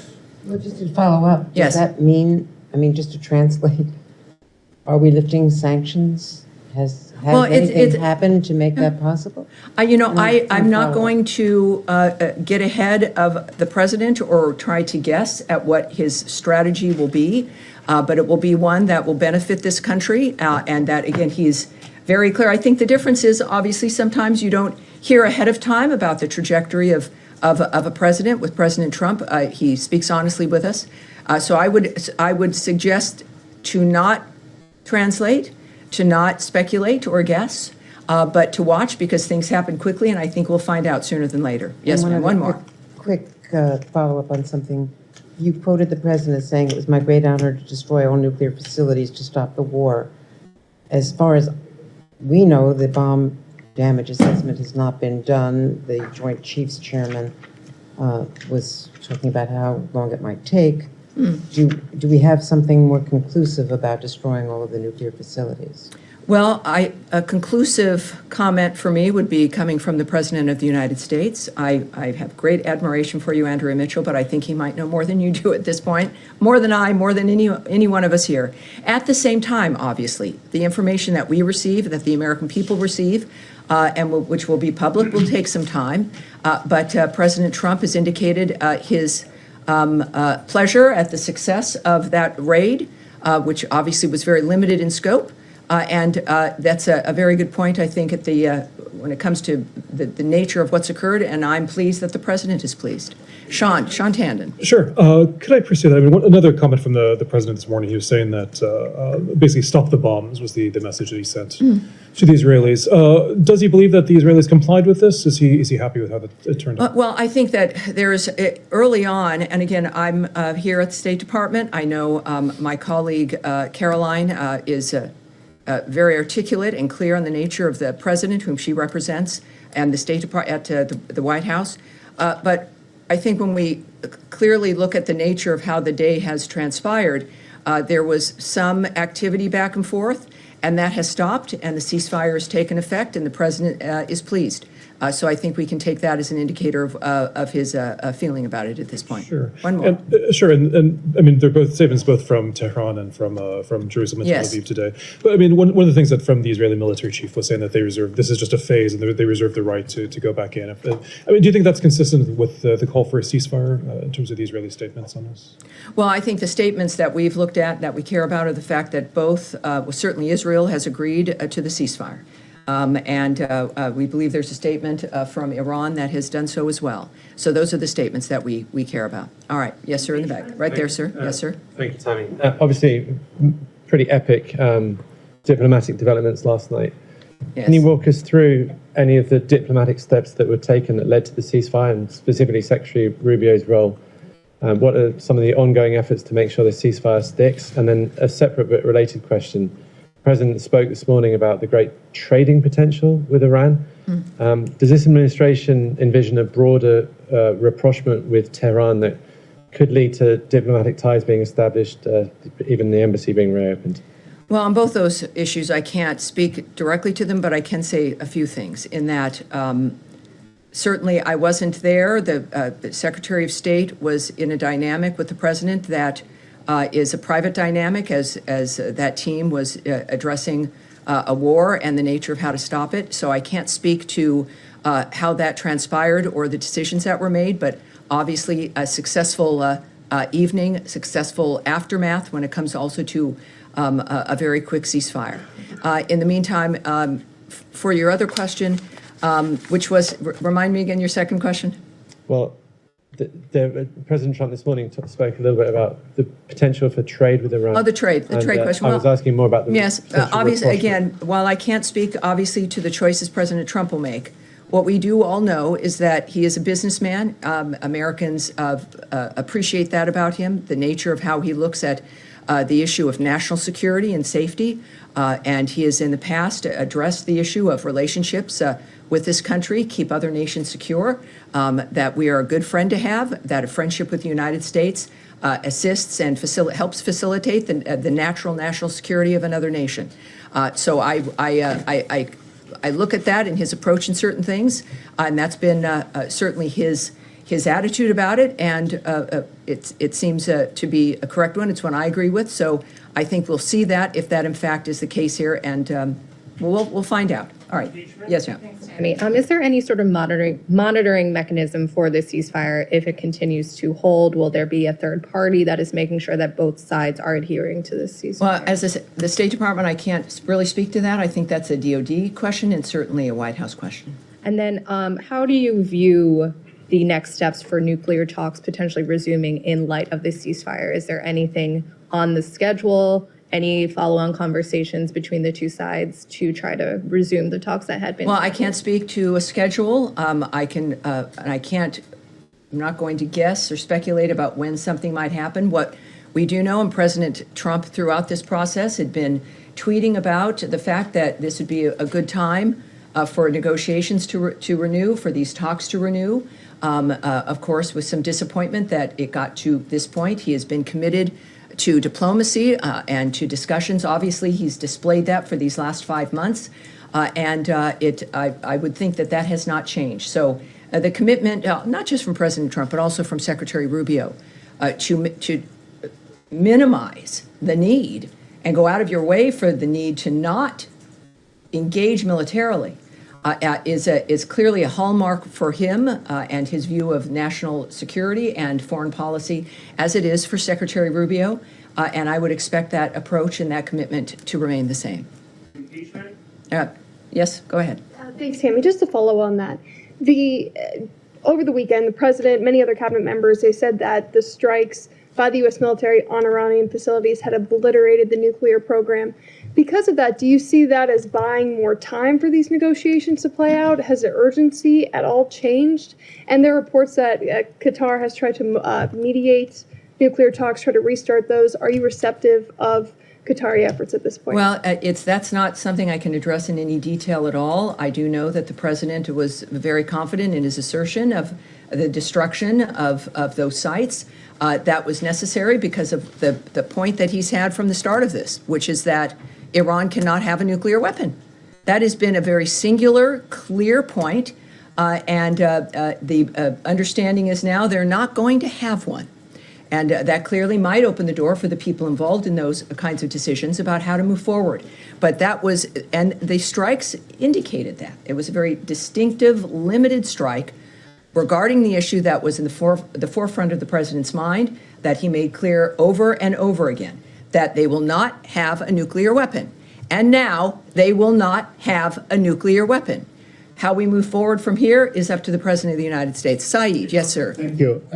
Now that we have the ceasefire between Iran and Israel seems to be holding, are we likely to see a renewed effort to have a ceasefire between Israel and Hamas in Gaza? I mean, just for figures, Tammy, maybe 400 people got killed in the exchanges between Israel and Iran. In the same period, like 700 Palestinians have died, many of them at the aid distribution center. Yeah, this is why, and we are reminded about why the ceasefire efforts are important. It is a reminder about why the president, and why we're lucky for President Trump to be our president and for Secretary Rubio to be focusing on changing the status quo on this planet and changing the old dynamic of wanting new ideas. It has been his hallmark from the start, and that has not changed. What we can say, and just as a reminder, Saeed, there is a deal on the table. Hamas must stop acting recklessly and accept it. As Special Envoy Witkoff has said, Hamas's recent response to the offer was totally unacceptable and only takes us backward. It hasn't been that long, right? A lot of stuff is happening in a short period of time. But the fact of the matter is that we've never stopped working for a ceasefire in the Gaza Strip. We've never stopped wanting that to end, to get us out of that repetition of something that has certainly made the first victims, the people of the Gaza Strip, and then everyone else. It's a reflection of what needs to end and what has been the problem. President Trump has made clear to, in this case, Hamas specifically, that they will face consequences if they continue to hold hostages, which they do, including those who have already passed away and those who are still living. Hamas has rejected repeated ceasefire proposals and therefore bears sole responsibility for how this is continuing. Saeed, if you have a chance, I don't know if you do in your work, to pose the same question to Hamas. It would be, you could, I hope you might be asking them. I'll do it through my articles. Right. No direct communication. All right. Yes, sir, there in the middle here. Yeah. Thank you very much. President Trump has long said that Iran should not have nuclear weapons. That is correct. That is clear. Do you think certain individuals change their approach or belief? I think what has happened, the whole world has noted that the world has changed and that nothing will be the same. And how that plays out, we are very lucky that we have President Donald Trump, Secretary of State Marco Rubio, and a cabinet that is united in the nature of what we're trying to do for the next 3.5 years. One more. Yes, sir. One more. And please. Kurdistan regional government leadership and strongly welcome President.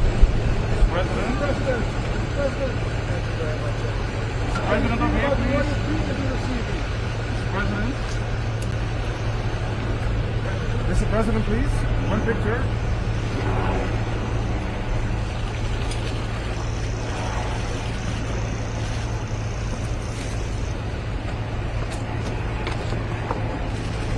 Across the board, we're very lucky, as we've seen also. And strongly welcome President Trump's statement about peace. Do you want to comment on it? Well, no, there's again, things are happening and moving along so quickly. Obviously, everything in that region, in the Middle East, has changed.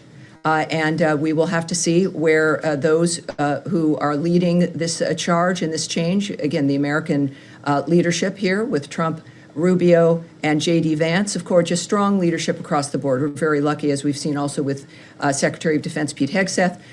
We are very early in this administration. Think about it. We are in the middle of June, and we've seen the results now of men and women who are focused. So we'll see for the Kurds and others as well. Yes, sir. Thank you, Tammy. 2 questions for you. Number one, especially considering the Secretary is now at NATO. Yes. Does the Secretary feel like European allies had America's back to the extent that they should in this Iranian operation? I'm not talking about militarily, but from a general support standpoint, beyond just platitudes of concern about the Iranian nuclear program. Do you feel like you got backing from Europe on this? Well, I'm not going to comment or speculate on the feelings or assessments of our partners in any kind of dynamic. That's between them. It's about the leaders of the world. Right now, what I can tell you is that President Trump and Secretary Rubio are right there in The Hague at NATO for conversations with our partners throughout Europe. And I think that everyone expects that to be very successful. It's going to be a very exciting time. It's a perfect time for those conversations to be had. I'm not going to speculate on the nature of those any conversations or can speculate on the feelings of people either. Second question for you. Yes, sir. In terms of regime change in Iran, the initial message coming out of the administration was, we're not after regime change, we're after the nuclear weapons program. Then the president remarked today, regime change is not a good idea because of the chaos that it would cause. So what is the administration, specifically the State Department's message here to Iranians who are suffering under the oppression of the regime? How do they move forward, and does America have their back, considering the president said regime change is not a good idea right now? Well, again, that's in the perspective certainly of the president and what his actions, he feels what actions are important, what our intentions were. It was very clear from the start, from the very beginning. For years, the president has spoken about the problem of Iran and how they can't have a nuclear weapon. This is not a new idea, and it's certainly a globally held idea. But we've said here at the State Department repeatedly in a number of different dynamics that the fates of countries belong in the hands of the people in those countries. That is the overriding general message of the Marco Rubio State Department. It is the kind of thing that when we think about, not just democracy, but the nature of the decision of citizens to decide what kind of leadership they want. That is what our position is for certainly Iran and every other country on this planet.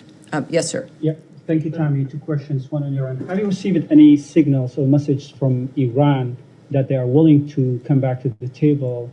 This first. And secondly, are you still sticking with the proposal that you sent to Iran, or you are open to discuss more broadly? Well, again, as we know, many things have changed in just the last few days. And so I won't speak to what messages may have been sent to Iran, which would have been, of course, to the White House and to if Secretary Rubio as the National Security Advisor. So I would ask you to check with the White House for that. The next Syria, one, yes. Yeah, on your opening remarks, you said that the United States is ready to help the Syrian government to fight against forces seeking to create instability. Would you elaborate that? What kind of support are you willing to offer to the Syrian interim government? Are you willing to help them or provide them military support? Well, I think already we know, of course, of the assignment as a special envoy of Ambassador Tom Barrack has been a very clear indicator of our commitment to helping Syria be able to be a functional and steady and stable government.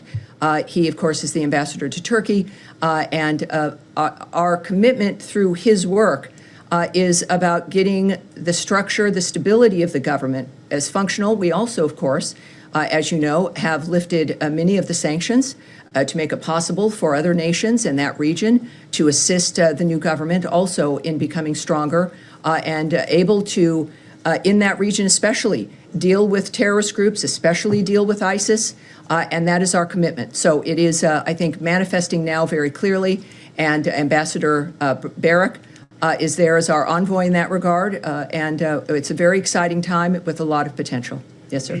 Yeah, yes, sir. In the gray suit there. Yes, sir. Thank you, Tammy.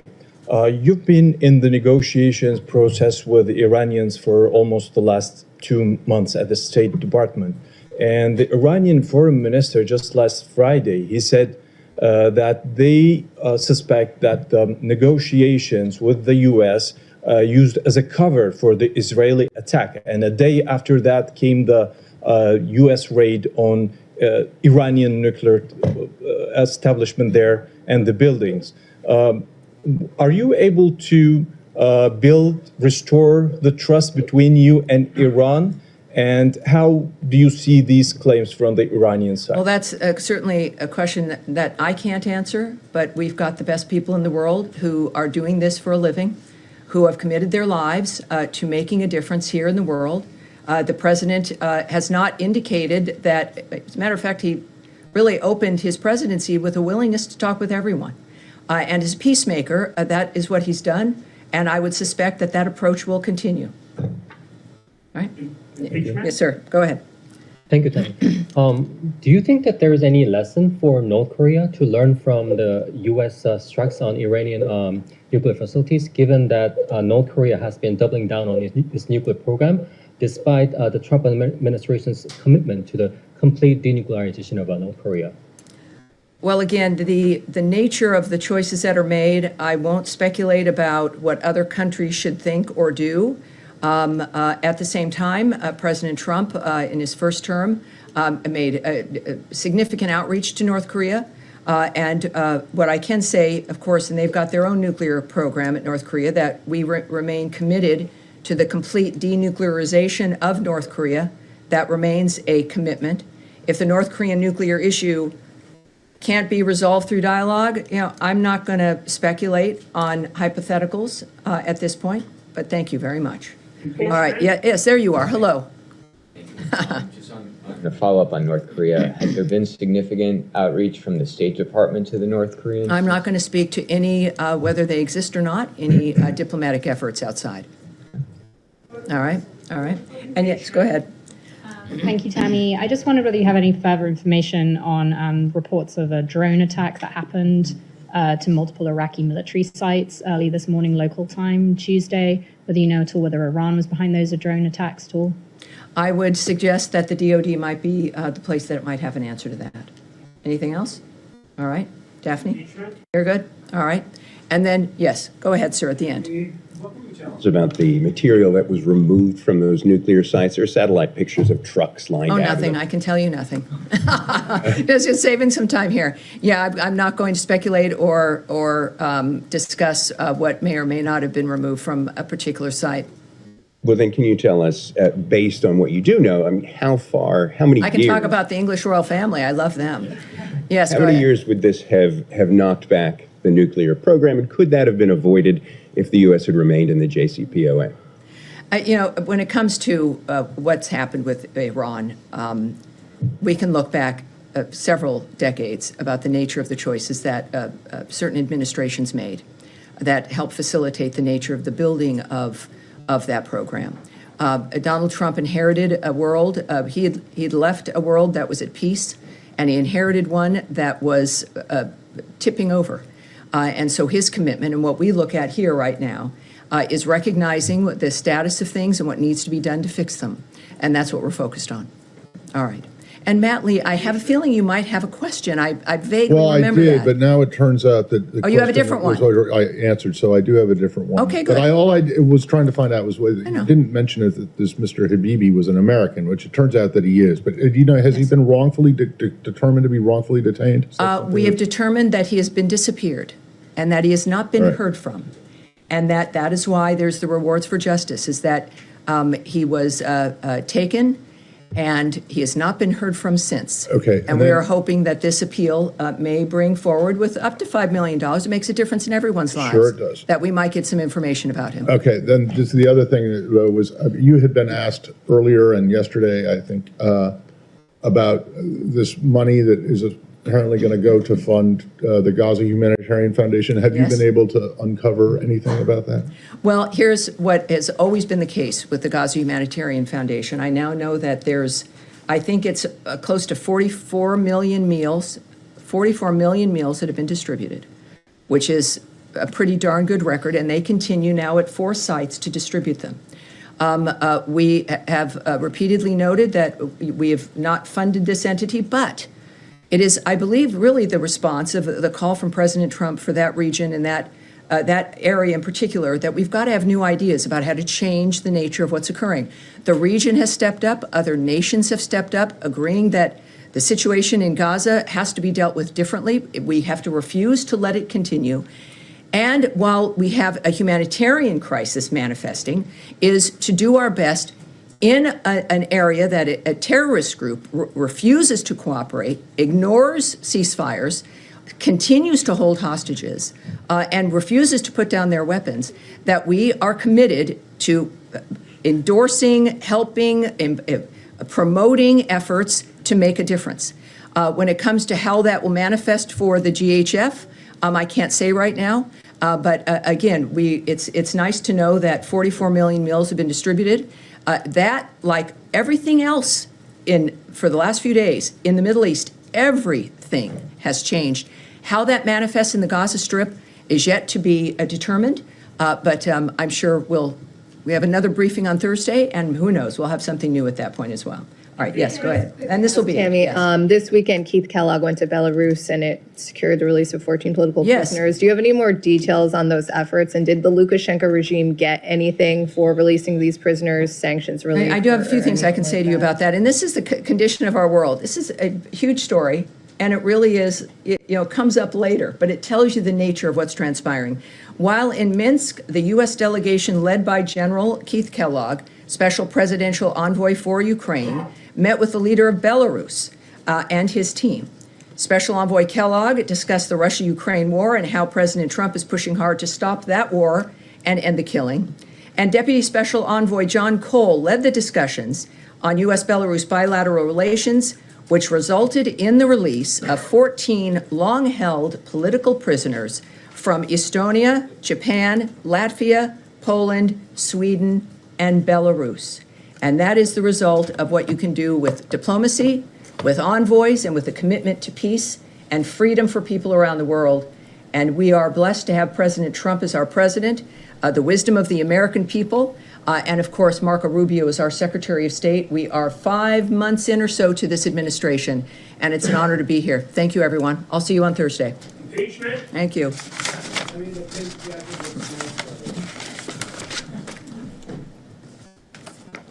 So I'm not sure how President Trump was able to find Tammy Bruce and Caroline Leavitt together, but oh my gosh, are they great in how they handle the press. They take none of their crap, and oh, they handle them so well. So she mentioned something that a lot of people I saw in the chat were like, who, what are you talking about? All right, so this guy here, just to let you guys know, this is who she mentioned. U.S. announces up to $5 million reward for information on Afghan American taken by the Taliban.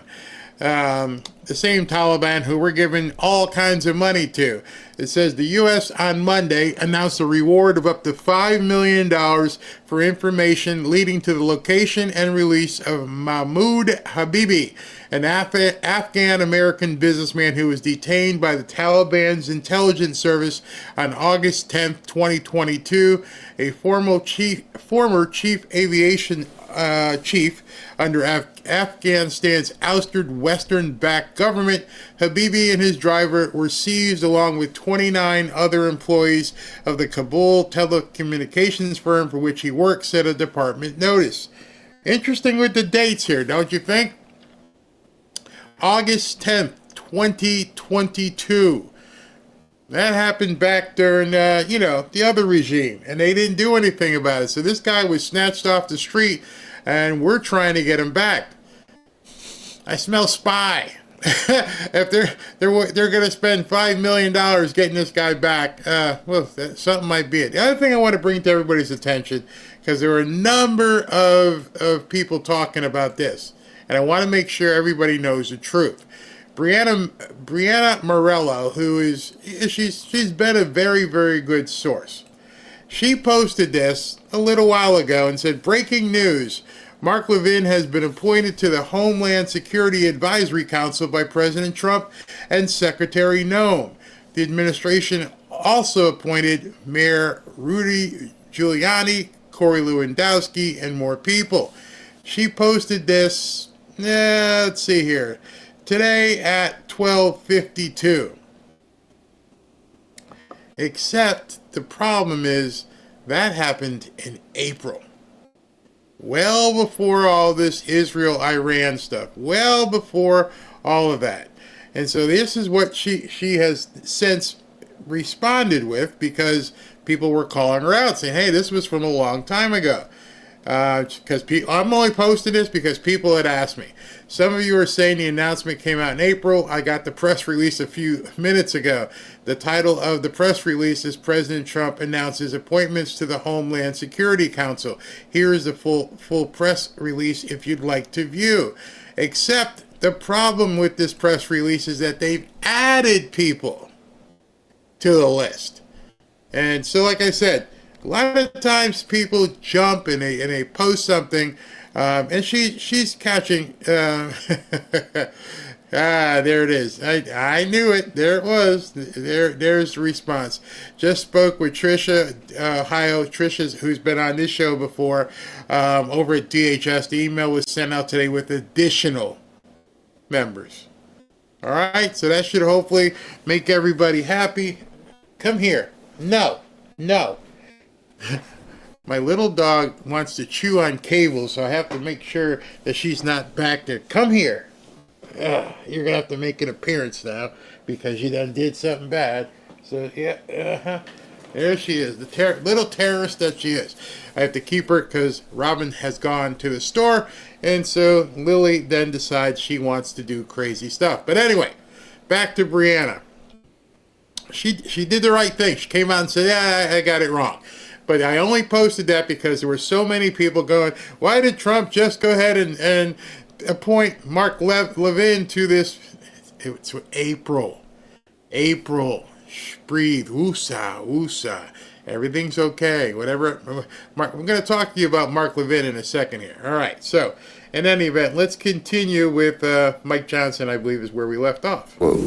This is why the framers did not explicitly set restrictions on the president when it comes to using military force. They understood something very practical about our matchless legislative body here in our Constitution. The way the Congress was set up, they knew it would be a deliberative body, and they knew that process by necessity would take time. And in an emergent and imminent situation, time is not something we always have the luxury of. And so they wanted, in moments of danger and conflict abroad, for one single hand of authority to have that authority to act decisively and effectively. When you think about it rationally and using your brains, you have to realize this what they're saying over and over. Sorry, she keeps going for it. What they're saying doesn't make any sense. Of course, Mike Johnson is correct. If we're being invaded, if something was happening, did they really expect that the President of the United States would be like, hold on, I'm not sure what I can do at this point. Before I do anything, let me check with these people, Congress and the Senate. So carry on your invasion. Keep doing what you're doing. I'll get back to you. I'll figure out what we can do once these guys tell me it's okay. Just that simple analogy should tell you straight up, it's BS. It's completely BS. Of course the president has the ability to do things. That's why they wrote the 60-day clause in there. You gotta do it. You gotta wrap it up in 60 days. If it goes beyond 60 days, then you gotta make sure we agree with it. But not beforehand. They've been lying to everybody. There are so many idiots out there. In fact, people who hold legal degrees. Like Judge Napolitano is out there saying Trump was wrong, it's unconstitutional, blah, blah, blah, blah. And I'm like, just think about it. Think about, Ben Franklin and Jefferson and Washington sitting around and go, okay, we want to make sure we don't have a tyrant running this government, but if you got to do something, you got to do something. If you got to issue the FO because somebody FA'd, then we need you to do your thing. We got to come, but in 60 days, let's reconvene in Philadelphia and make sure everything is going the way it's supposed to. Doesn't that make sense to you? I mean, just sit back. You're not in politics. I'm not in politics. But the simple way that Mike Johnson just explained that, light bulbs should be going off in your head. Like, yeah, what are we supposed to do? Stop and go to Philadelphia? Back then, that's where Philadelphia was where they had Senate and House. Before Washington, D.C., and you expect the president to, hey, they're climbing over the flipping walls. Oh, they're shooting cannons. Before I do anything, let me go ahead and make sure these people here are okay with it. No. Once you use that analogy, light bulbs would go off your head and you're like, yeah, there's no way they expected the President of the United States to wait. No way. Now we're hearing some talk about the War Powers Resolution. What is that exactly? Congress passed that legislation in 1973 under President Richard Nixon. It bars the use of armed forces in conflict beyond 60 days without congressional authorization or a formal declaration of war. A 30-day withdrawal period follows thereafter under the statute. It also requires that the President inform Congress within 48 hours of use of military force. Obviously, President Trump did that. Obviously, in the modern era with the 24-hour news. I actually read that to you and explained it to you. Any junior in high school could actually read that. It says you got 60 days to do what you got to do, and then you get 30 days to wind it down. And you have to notify Congress within 48 hours. Not beforehand, within.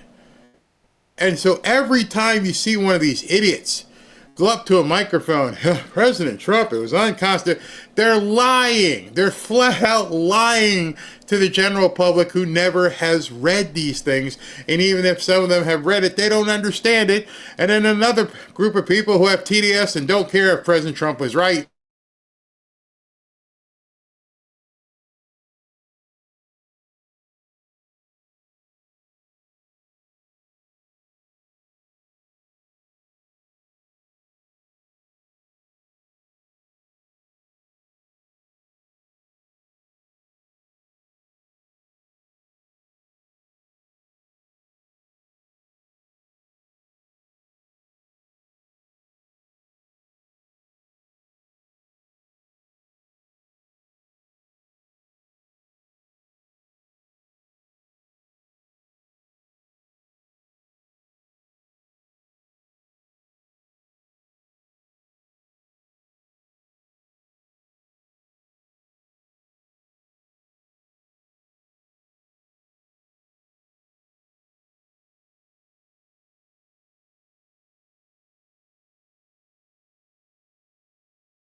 Airstrikes in Bosnia and a bombing campaign in Yugoslavia. Every one of those actions were taken unilaterally and without prior authorization from Congress. The bottom line is the Commander-in-Chief is the President. The military reports to the President. And the person empowered to act on the nation's behalf is the President. The last few days have unfolded exactly as the law outlines and as history has demonstrated and as the framers of the Constitution intended. Okay, so I'm not sure what the hell just happened, but it was just like I went through a time warp or something, and things stopped, and then just came right back. So I wish I could explain to you what happened, but I don't know. Everything on my end, everything on the software, everything was a green, and then the stream went like blue or whatever color. It wasn't red, and then it just came back. So I apologize, but I don't even know what I can't tell you. It's just people, gremlins in the machine at this point. It's being live. Like I've told you, so many things have to be exactly right. It only takes one thing to drop, and we didn't have bad weather. Everything's fine. Power's up. Okay, we're good. Let's continue. And anyway, what Mike Johnson was saying, that he believes actually that the War Powers Act may in itself be unconstitutional. But we shall see. In any event, President Trump currently, based upon the War Powers Act right now, it did work within the framework of that. And all the Democrats screaming, they're all full of it. They're absolutely full of it. You guys can look it up yourself if you have any concern whatsoever. But see, what's happening now is some Democrats are starting to realize, y'all whacked. And they're trying to get themselves away from the stink. And one of those guys, is, as you've seen before, is Stephen A. Smith. And I'm not sure if he's trying to run for office or he's trying to like basically dust the stank off of him. Now, here's where I get frustrated, because once again, here's the novice that's a centrist that comes into play, and he's listening to all of this stuff, and here's where I get infuriated. The Democrats are calling, or at least some of them, are calling for the impeachment of Donald Trump. Same old song and dance. I thought we heard this before. I thought that was over and done with. The minute you lost the election with the popular vote in the Electoral College vote and losing every swing state. I thought we were over that. The problem with it, and he's exactly right. I know some people don't like Stephen A. Smith, but damn if he hasn't become like a voice of reason for these people. He and like Chris Cuomo sometimes. Like, what are y'all doing? You're completely ignorant. The entirety of the Democrat Party right now, their entire function is to oppose Trump. Do whatever you can. The problem that they're having is A, none of it's working. None of it is working. And B, the bigger problem that they're having is that some people who are Democrats, but not liberal leftist loons, but people who are actually Democrats are sitting back going, y'all gonna do something? You probably know some. You probably have a relative, somebody you work with who's a Democrat, but not a commie. A Democrat who goes to work and pays their bills, but they're not commies. And at this point, 6 months in, 5 months in, you've got people looking at these people like, I'm supposed to be a Democrat, but I don't know what the hell y'all doing anymore. So that's one of the reasons I'm going to make a prediction right now in June that the polls that you see are complete BS. I bet I will venture to say that they're polling the same people they always poll. It's easy. Because I think it's beginning to fracture more and more. How do I know this? Even my own family. I've got 5 sisters, and all 5 of them are like, I didn't sign up for this. I'm not into this commie socialist manifesto crap. You know, we live in nice houses. We drive nice cars. We've worked. Hell no. This isn't what we've signed up for. And it's only getting worse in the Democrat circles. I'm going to talk to you in a second here about what's going on in New York tonight. But damn. So people who are Democrats, just D's, not L's. They're not complete loons. The Democrats who aren't part of this Bernie, AOC, Rashida Tlaib, Ilhan Omar crap are really starting to sit back and going, y'all lost. But evidently not. Question number 1. No matter what you feel about the President of the United States, do you think that's the time, while we're in the middle of such strife, to be calling for the impeachment of the President of the United States? Particularly if you're a representative, you're an elected official in the United States of America? I don't think so. That's number 1. Number 2, were the Democrats saying that when Obama bombed Libya? When he was in office? We're making all of this noise about how the War Powers Act is utilized and how Donald Trump didn't receive congressional approval. Well, this is not an act of war. This is what I'm talking about. Sane Democrats, not crazies. See, I think what we're seeing right now, even on our side, let's just call it, there are now almost like 4 factions in politics. You got Republicans, you have Democrats, you got lefty loons, and you got righty loons. So there's 4 different factions at this point. And the far on either side are really causing other people to go, damn, what the hell is wrong with you? You guys knew what I'm talking about on the right. Don't pretend that you don't know that you're looking at some of these people on the right going, what's wrong with you? Except there's very few people on the left who are looking at the other left and going, what's wrong with y'all? But now it's starting to fracture. It's really starting to fracture on both sides, by the way. You guys know who I'm talking about. There's some people out there who you thought were MAGA, and now you're sitting back going, oh, God, what did these people do? They're still Republicans. I don't think any of the people who have been mouthing off are going to vote Democrat, but now at the same time, you, as MAGA, are looking at them like kind of side-eye. You know who they are. I'm not going to name names. No need to. But I know you're looking side-eye at some of these people. Now it looks and it appears that there are people who are Democrats who are doing the exact same thing to the left loonies. And deservedly so. This is eradicating a threat. Civilians weren't targeted. Nuclear sites were targeted. So if nuclear sites were targeted, but no civilians were targeted, then that's not a war. At least not yet.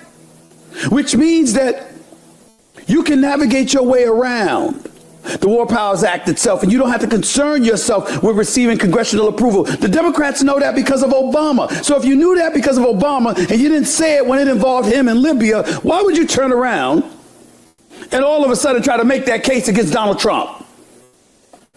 Because they're libtards. That's why. You must know some. You probably work with some, Stephen A.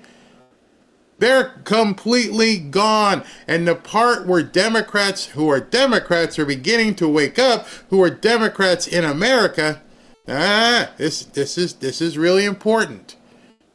Democrats in America who are wealthy. Let's go ahead and put the asterisk here. Stephen A. makes 20, 30 million a year. You think he wants to go with this socialist commie stuff? No, he ain't down with that. Nope. You think the LeBrons of the world want to go commie and socialist? These people like their lives. Yeah, I'm down with Kamala. Yeah, I'm okay. I'll give her a couple mil. And you want to do what? You want to tax my unrealized capital gains? Girl, you're crazy. And now they're starting to wake up. And so it's almost like self-preservation at this point. I don't want to go be a Republican, but you're all pushing me. This guy's telling me he's going to lower my taxes. He's going to do this. He's going to give me more opportunity, more businesses, more write-offs, more prosperity. Find me a Democrat, any one of them. The 50 or 47 in the Senate and the 200 or so in the House. Find me one that advocates prosperity. Do your homework. This is your in to try to convert Democrats. Again, make the separation. Libtards, Democrats. This is your position. By the way, Jeff Bezos is out getting married today, and I guess he rented out Venice.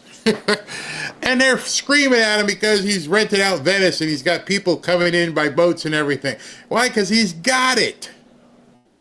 And he might be a Democrat. You know, he owns the Washington Post and all this other kind of stuff, but he ain't a libtard.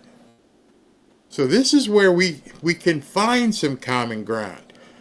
Instead of like blasting people off like Stephen A. Smith and saying, oh, I don't want to hear from him. No. You need to start listening to those people who are... Wait a second. You want to do what? You want to take my money? You want to take my property? You expect me to live in a box? You expect me to eat the bugs? No. I go to Lane's in New York, bro. I get the best steak dinners ever. I'm on 5th Avenue. I'm making $20 million a year. And y'all about to do what? Bringing a socialist commie mayor? This is your opportunity, people.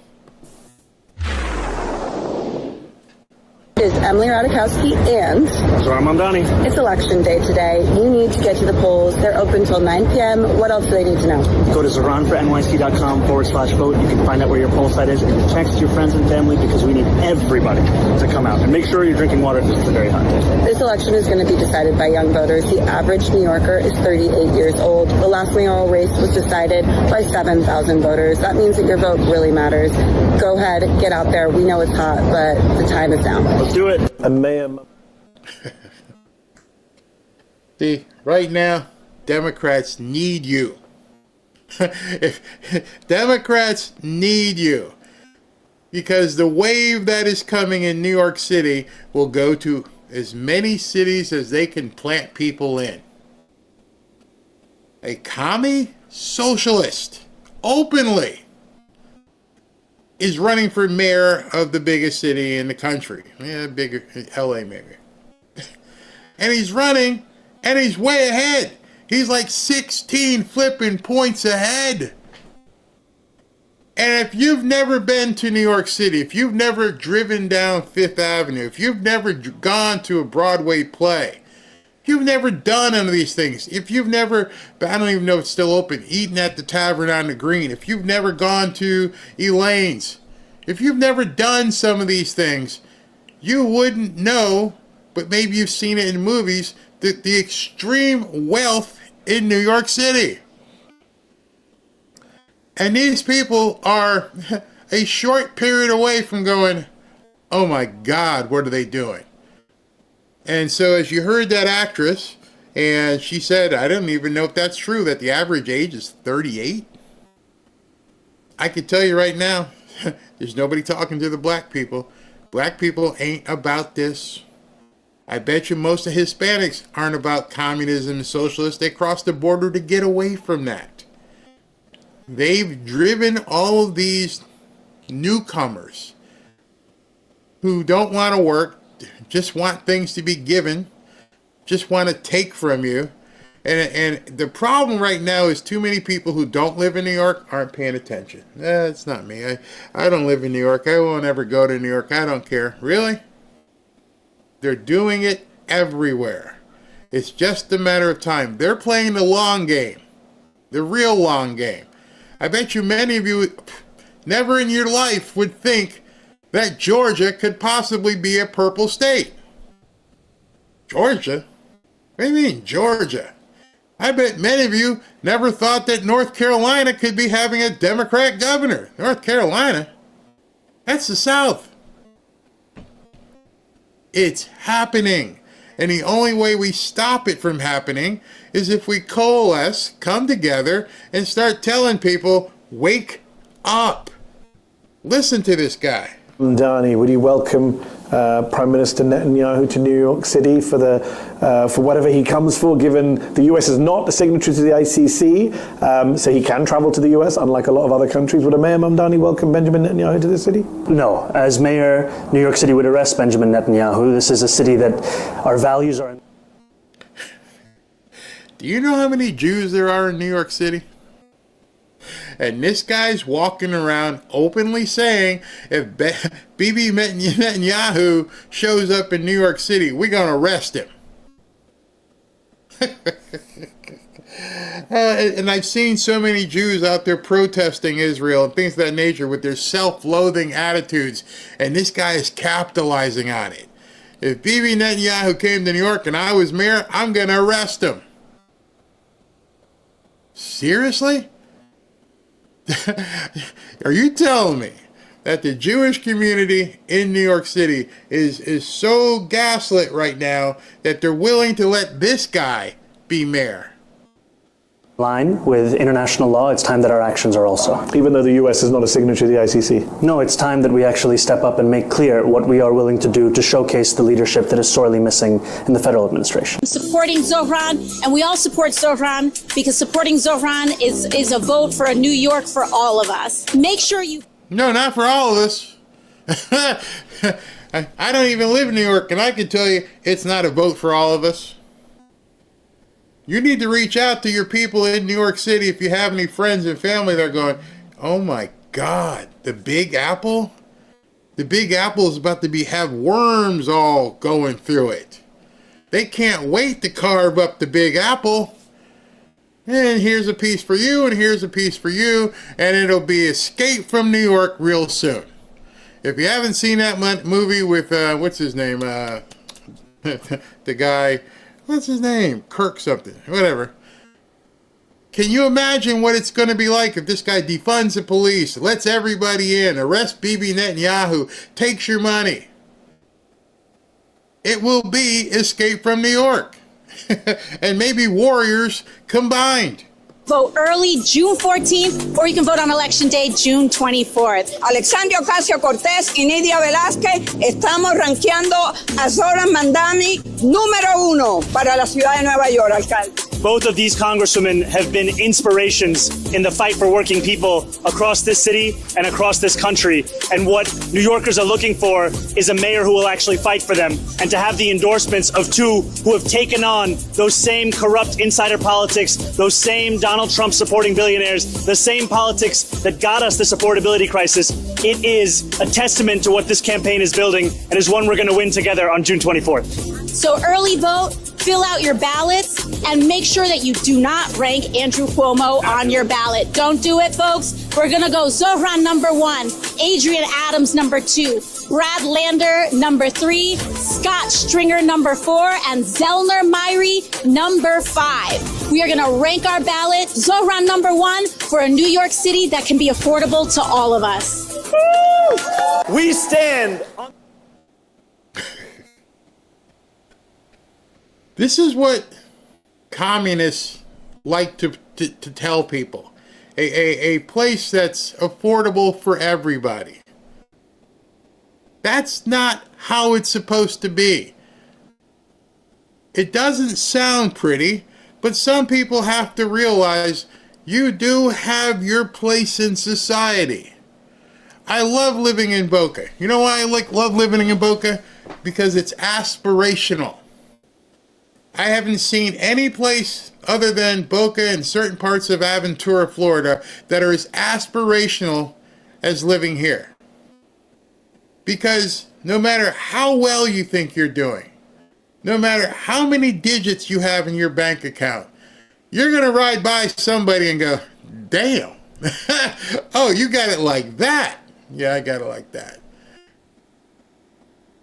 I think Jeff Bezos would probably be the only guy who could roll through Boca and go, there's no, I'm beyond comparison. Everywhere else on that food tree, there's a bigger sheriff, there's a bigger gun here. Don't think you got it like that. So many people come from other areas. I've told you this many times. Hey, you know who I am? No, and I don't care. People don't care who you are. You can go into the fanciest restaurant. I took Robin out this past weekend for her birthday. We went into a place called Abe and Louie's. When my grandson came down here, I almost said his name, we went to New York Prime. Then we went another day to a place called the Meeting Place. These are 3 fine dining steakhouses within about, 3/4 of a mile of each other. Oh, amazing food. Pricey and amazing. And you will walk into these restaurants, and yes, there will be people dressed up, and there will be people not dressed up. You will see people in flip-flops. And that should be your giveaway, because if you're wearing a flip-flop to this kind of a steakhouse, yeah, you probably got rocks, don't you? Or you'd know that actually before you rolled up. Because when you went to the valet and you've got your nice car, you're like, is that a Lambo? Yeah, oh gosh. Is that a Bentley? Yeah. What are all these Hummers here? Is this a sales lot? Oh my goodness. Is that a Maserati? Yeah. There's always somebody bigger. I don't take offense to that. It's aspirational. It's like, wow, I need to keep working. I need to do these 2 shows a day and keep pushing. I need to get sponsors. Ashley, we need to get this done. Because these people are rocking it. And that's probably their second car that they park, just the one that they drive around to the restaurant in case it gets dinged or something. That's probably their second or third car. And then they probably got a boat that they park the helicopter on. Yes, we went on a boat and we saw, I went with the grandkids and they're like, is there a helicopter on that boat? Number one, it ain't a boat, son. That's way past boat. And yes, that's a helicopter on that yacht next to the basketball court on the yacht. Scout's honor. And so, when people say it's affordable for all, that is such BS talking. There are places you're supposed to live, there are places that you can afford to live, and there are places that you can't afford to live, and then there are places you're never going to be able to live. But you have to accept that. Maybe it's easier for me because I can drive down to the beach and I take a left turn here and there and went, oh my God. Oh, does people live in that house? I remember my mom, rest in peace, we took her down there. And I think I told you the story.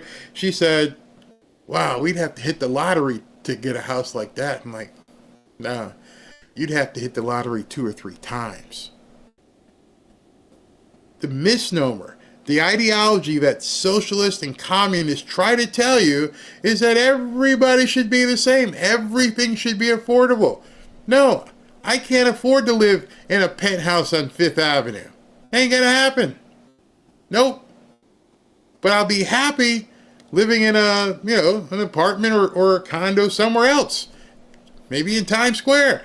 Maybe that's where I need to move. Or maybe I need to have a walk up in Harlem or something. But the thing that they are infecting people with is that we're all the same. All of us should, get, that is so communist, it's not funny. On the verge of a victory that will resonate across the country and the world. Make no mistake, this victory will be historic not just because of who I am, a Muslim immigrant and a proud democratic socialist.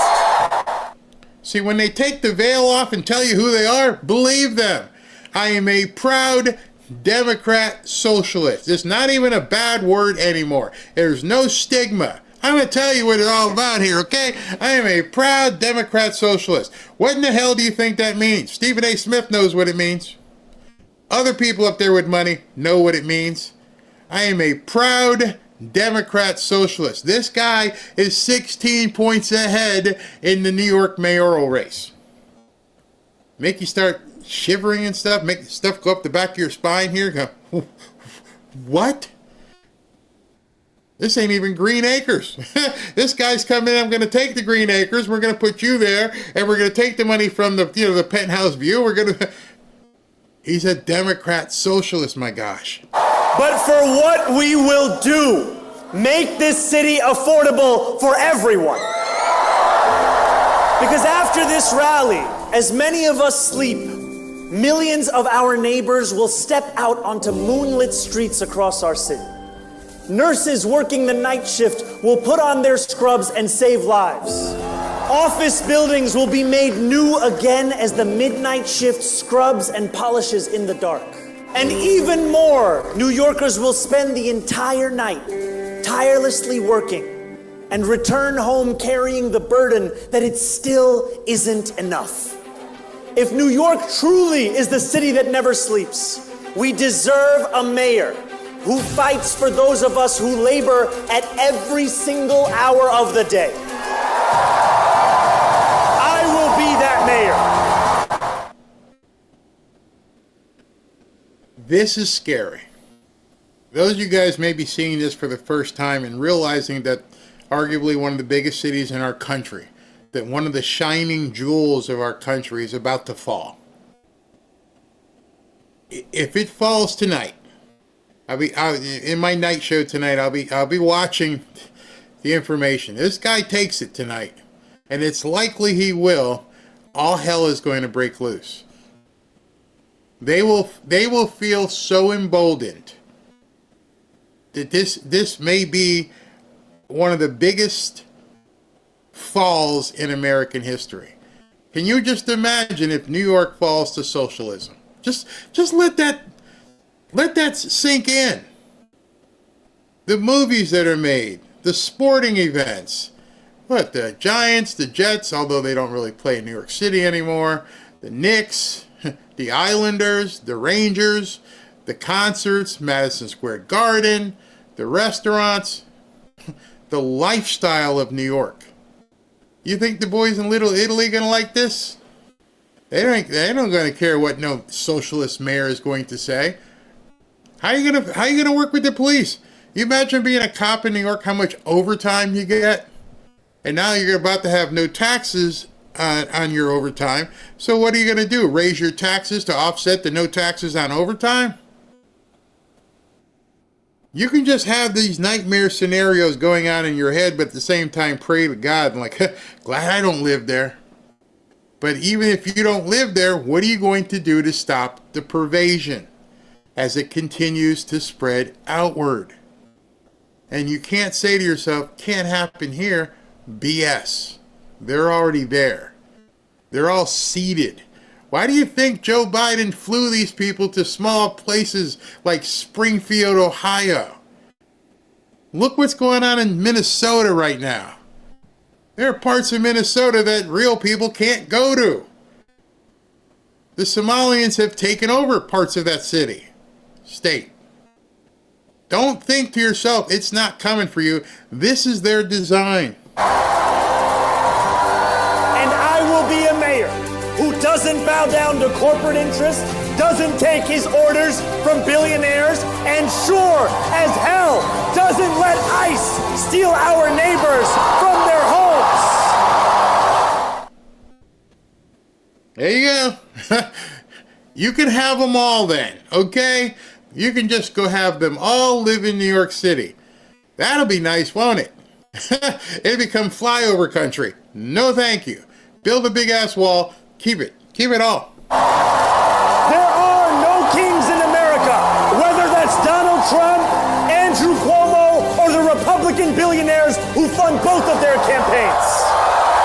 Because this is a campaign that is going to win on June 24th. And it's thanks to each and every one of you. On election night, after the polls have closed and the results have come in, we will go home. And as we close our eyes, the days of countless others will only be beginning. Doors in Jackson Heights and Parkchester and Bay Ridge and Soundview will open at midnight. New Yorkers will leave their homes and commute under streetlights to work, where they'll drive buses and mop floors and bake bread. For some, this will feel like any other night. But for so many more, it will feel like the dawn of a new day. See, while President Trump is talking about the golden age, these idiots are out there telling these kids it's the dawn of a new day. Everything's going to be fine. We're all going to have the same amount of cherries in the bowl. Everybody gets the same amount. Everybody is equal. However, some people are going to be more equal than others. I think there was a book written about this. This dude here is Napoleon. If you've read the book, you know what Napoleon was. This is getting crazy, and it's up to you at this point. I just love to keep challenging you people to say, do something. I know you probably can't help the people in New York today. It's probably too late for them. They didn't realize it, but they let the virus in. They let it in, it festered, and now they're at a point where it's like, oh my God, is this really happening? Oh, it's happening. It's happening. Because we, my friends, are going to win the city we deserve. Oh, you deserve it. And it's going to be one we can afford. One where we can dream again. And for that, I must say, thank you.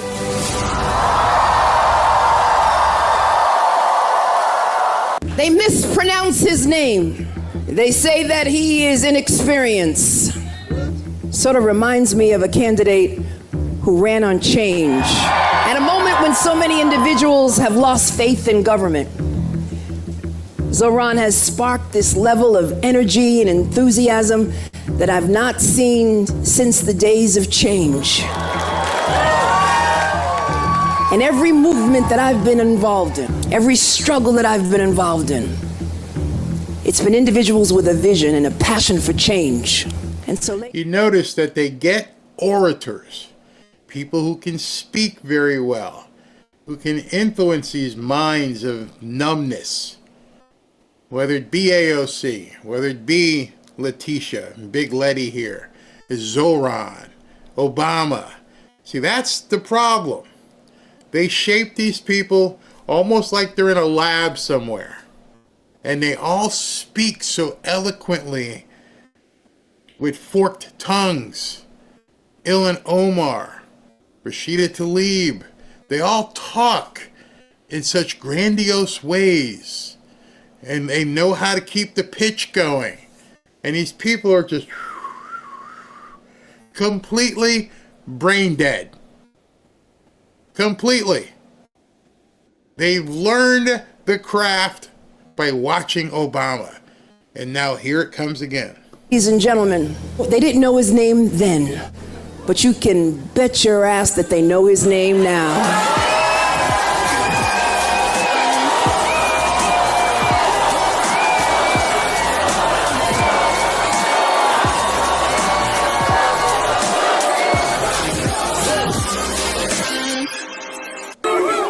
You see, this is what happens when you send your kids to school and you expect them to be educated.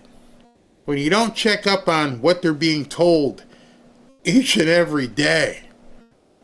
You know, Robin has a couple of, what would they be, nieces. And they grew up in Asheville, in a small town actually outside of Asheville. They grew up with what people would say white privilege. And I used to talk to them and we would play and they'd go in the pool when they were kids. And now they've gotten to college age and it's like, oh God, oh, what happened to them? And now they're all following this kind of stuff. I watched these kids grow up, good homes, good mom. Mom was divorced.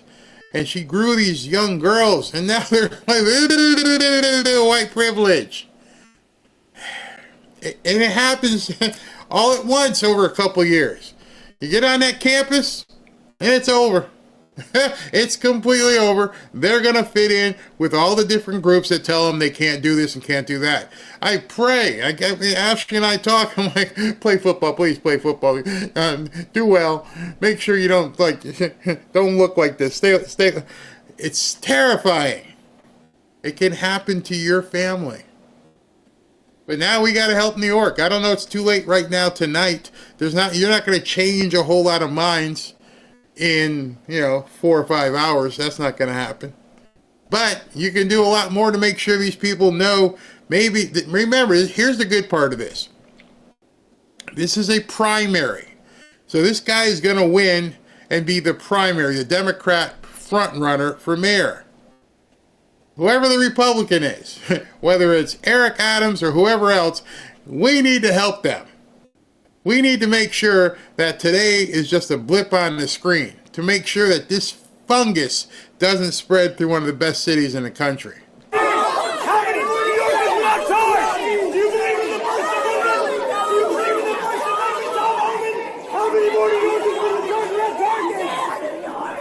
If that was him, believe it or not, that little squirt, that little Democrat socialist peon was trying to make bad like he wanted to attack Tom Homan.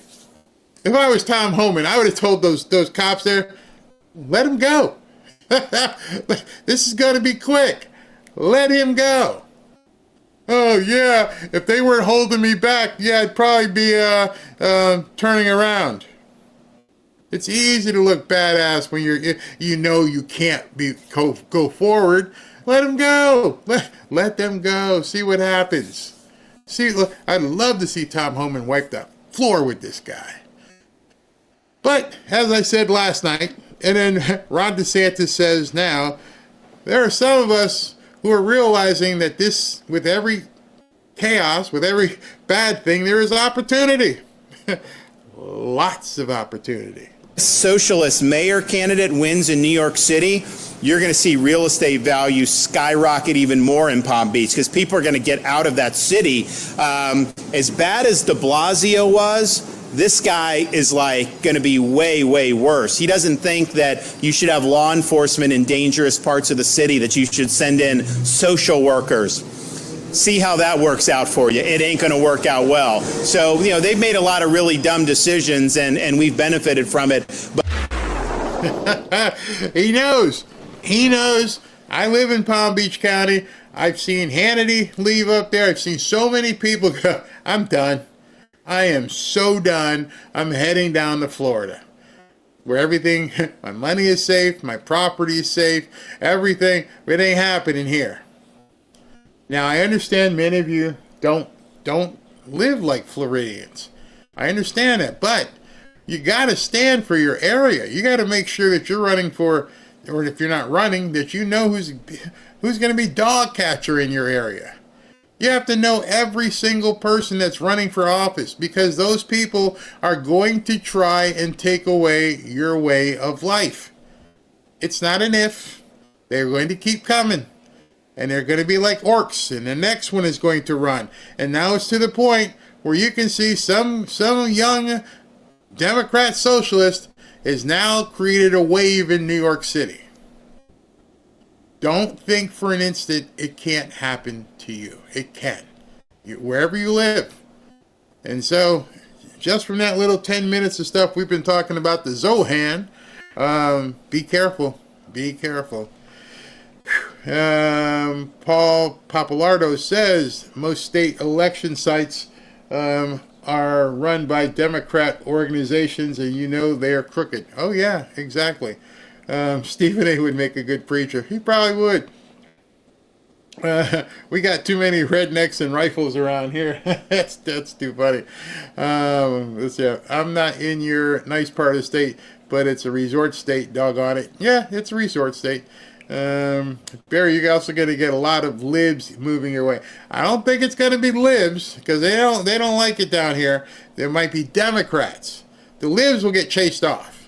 I'm telling you right now, liberals, the libnuts, the libtards coming down here, they can't take it.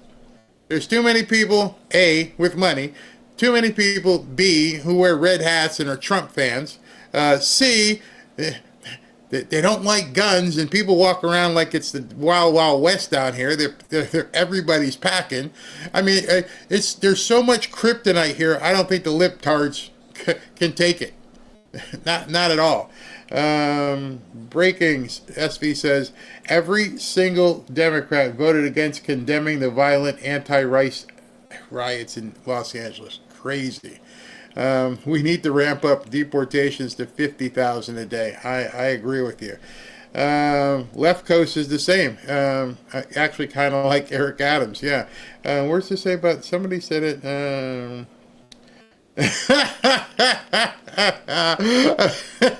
Oh, you guys gonna love it. This guy needs to do a rally in Butler. The Zoran. Let the Zoran talk in Butler. What could possibly happen? That's funny. We already have a Democrat socialist named Bernie. Yeah, but this guy is younger, he's cuter, and he's got a lot of cachet behind him. Florida will never be communist. Too many Cubans. You're right about that. An armed society is a polite society. Absolutely. People get butthurt if you tell the truth. Yeah, they do. A bunch of zombies. Yeah, I mean, as I was watching the crowd there, you notice they were all kids too. And so they're counting on the fact that these kids and peer pressure and everyone's going to want to, get involved. That's what they're going to do. They're all going to push it. It's absolutely crazy. Mountain Man, how you been? I haven't seen you in a while. Says that Carmelo Anthony was just indicted by a grand jury for the taking away of Austin Metcalf. Thank God. Thank God. I'm going to jump here and take the super chats, but you know what's funny? Ever since the alligator Alcatraz thing is being talked about, they've been freaking out about that too. What do you mean you're going to put the people out? No, they're not in any danger. No, they're on a, they'll be housed in a detention center. The only danger comes if they decide to wander off, especially at night. Have you guys ever heard a gator at night? That is funny. If you've never heard a gator at night, that first time you hear one, you'll be like, "What in the hell was that? What was that?" I mean, they growl like bears. Oh my God! If you never heard a gator growl. Remember me the first time I heard one, I was like, it chilled me to my bones. All right, so let me go do super chats here before I get out of here and go take care of a few things. Meet Robin. All right, so we got this here. Okay, don't let me come down there, Dad. Fazul talking about President Trump. He is refunding the police, defunding the police. Oh, I'm backwards here. Okay. Joy Kirkland, I know you like Lear, but they now have a minimum to buy, and they don't take cards online. JM Bullion does. I can only do silver, and you get your silver in 2 weeks. Maybe reach out to them as well. 2 each is all. Marico, thank you. Marico, again, buffering issues with YouTube, but not with Rumble. I don't know. Everything was fine on mine until it went completely blank. That was crazy. Kevin Bond, thank you. Viking King. Hakeem Jeffries talks like he's Captain Kirk. Kathleen, will you schedule a historian to speak about the tenets of socialism and Marxism? Many have no clue what it truly means. Then clip the segment to pass on. Good idea. I just read Fazul Lupe Murillo twice, defunding police. Barry Tania, Barry, I sound completely nuts, but this guy running for mayor gives me Antichrist vibes. No, that doesn't sound stupid whatsoever. No, I don't think that's stupid. I think he's definitely got some issues in terms of how these people are accepting him. Before I go, let me just go ahead and show you this. Markets exploding, 588 up. S&P, NASDAQ all up, oil down. Everything's good. Everything is good. All right, I'll see you guys tonight. Let's say I'll figure it out. I've got to run out here for a quick couple errands, and then I'll be back. But thank you guys for tuning in. Sorry for the glitch there. Not really sure what the heck happened, but it did. But we ended up working it. That works. Talk to you guys soon.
you.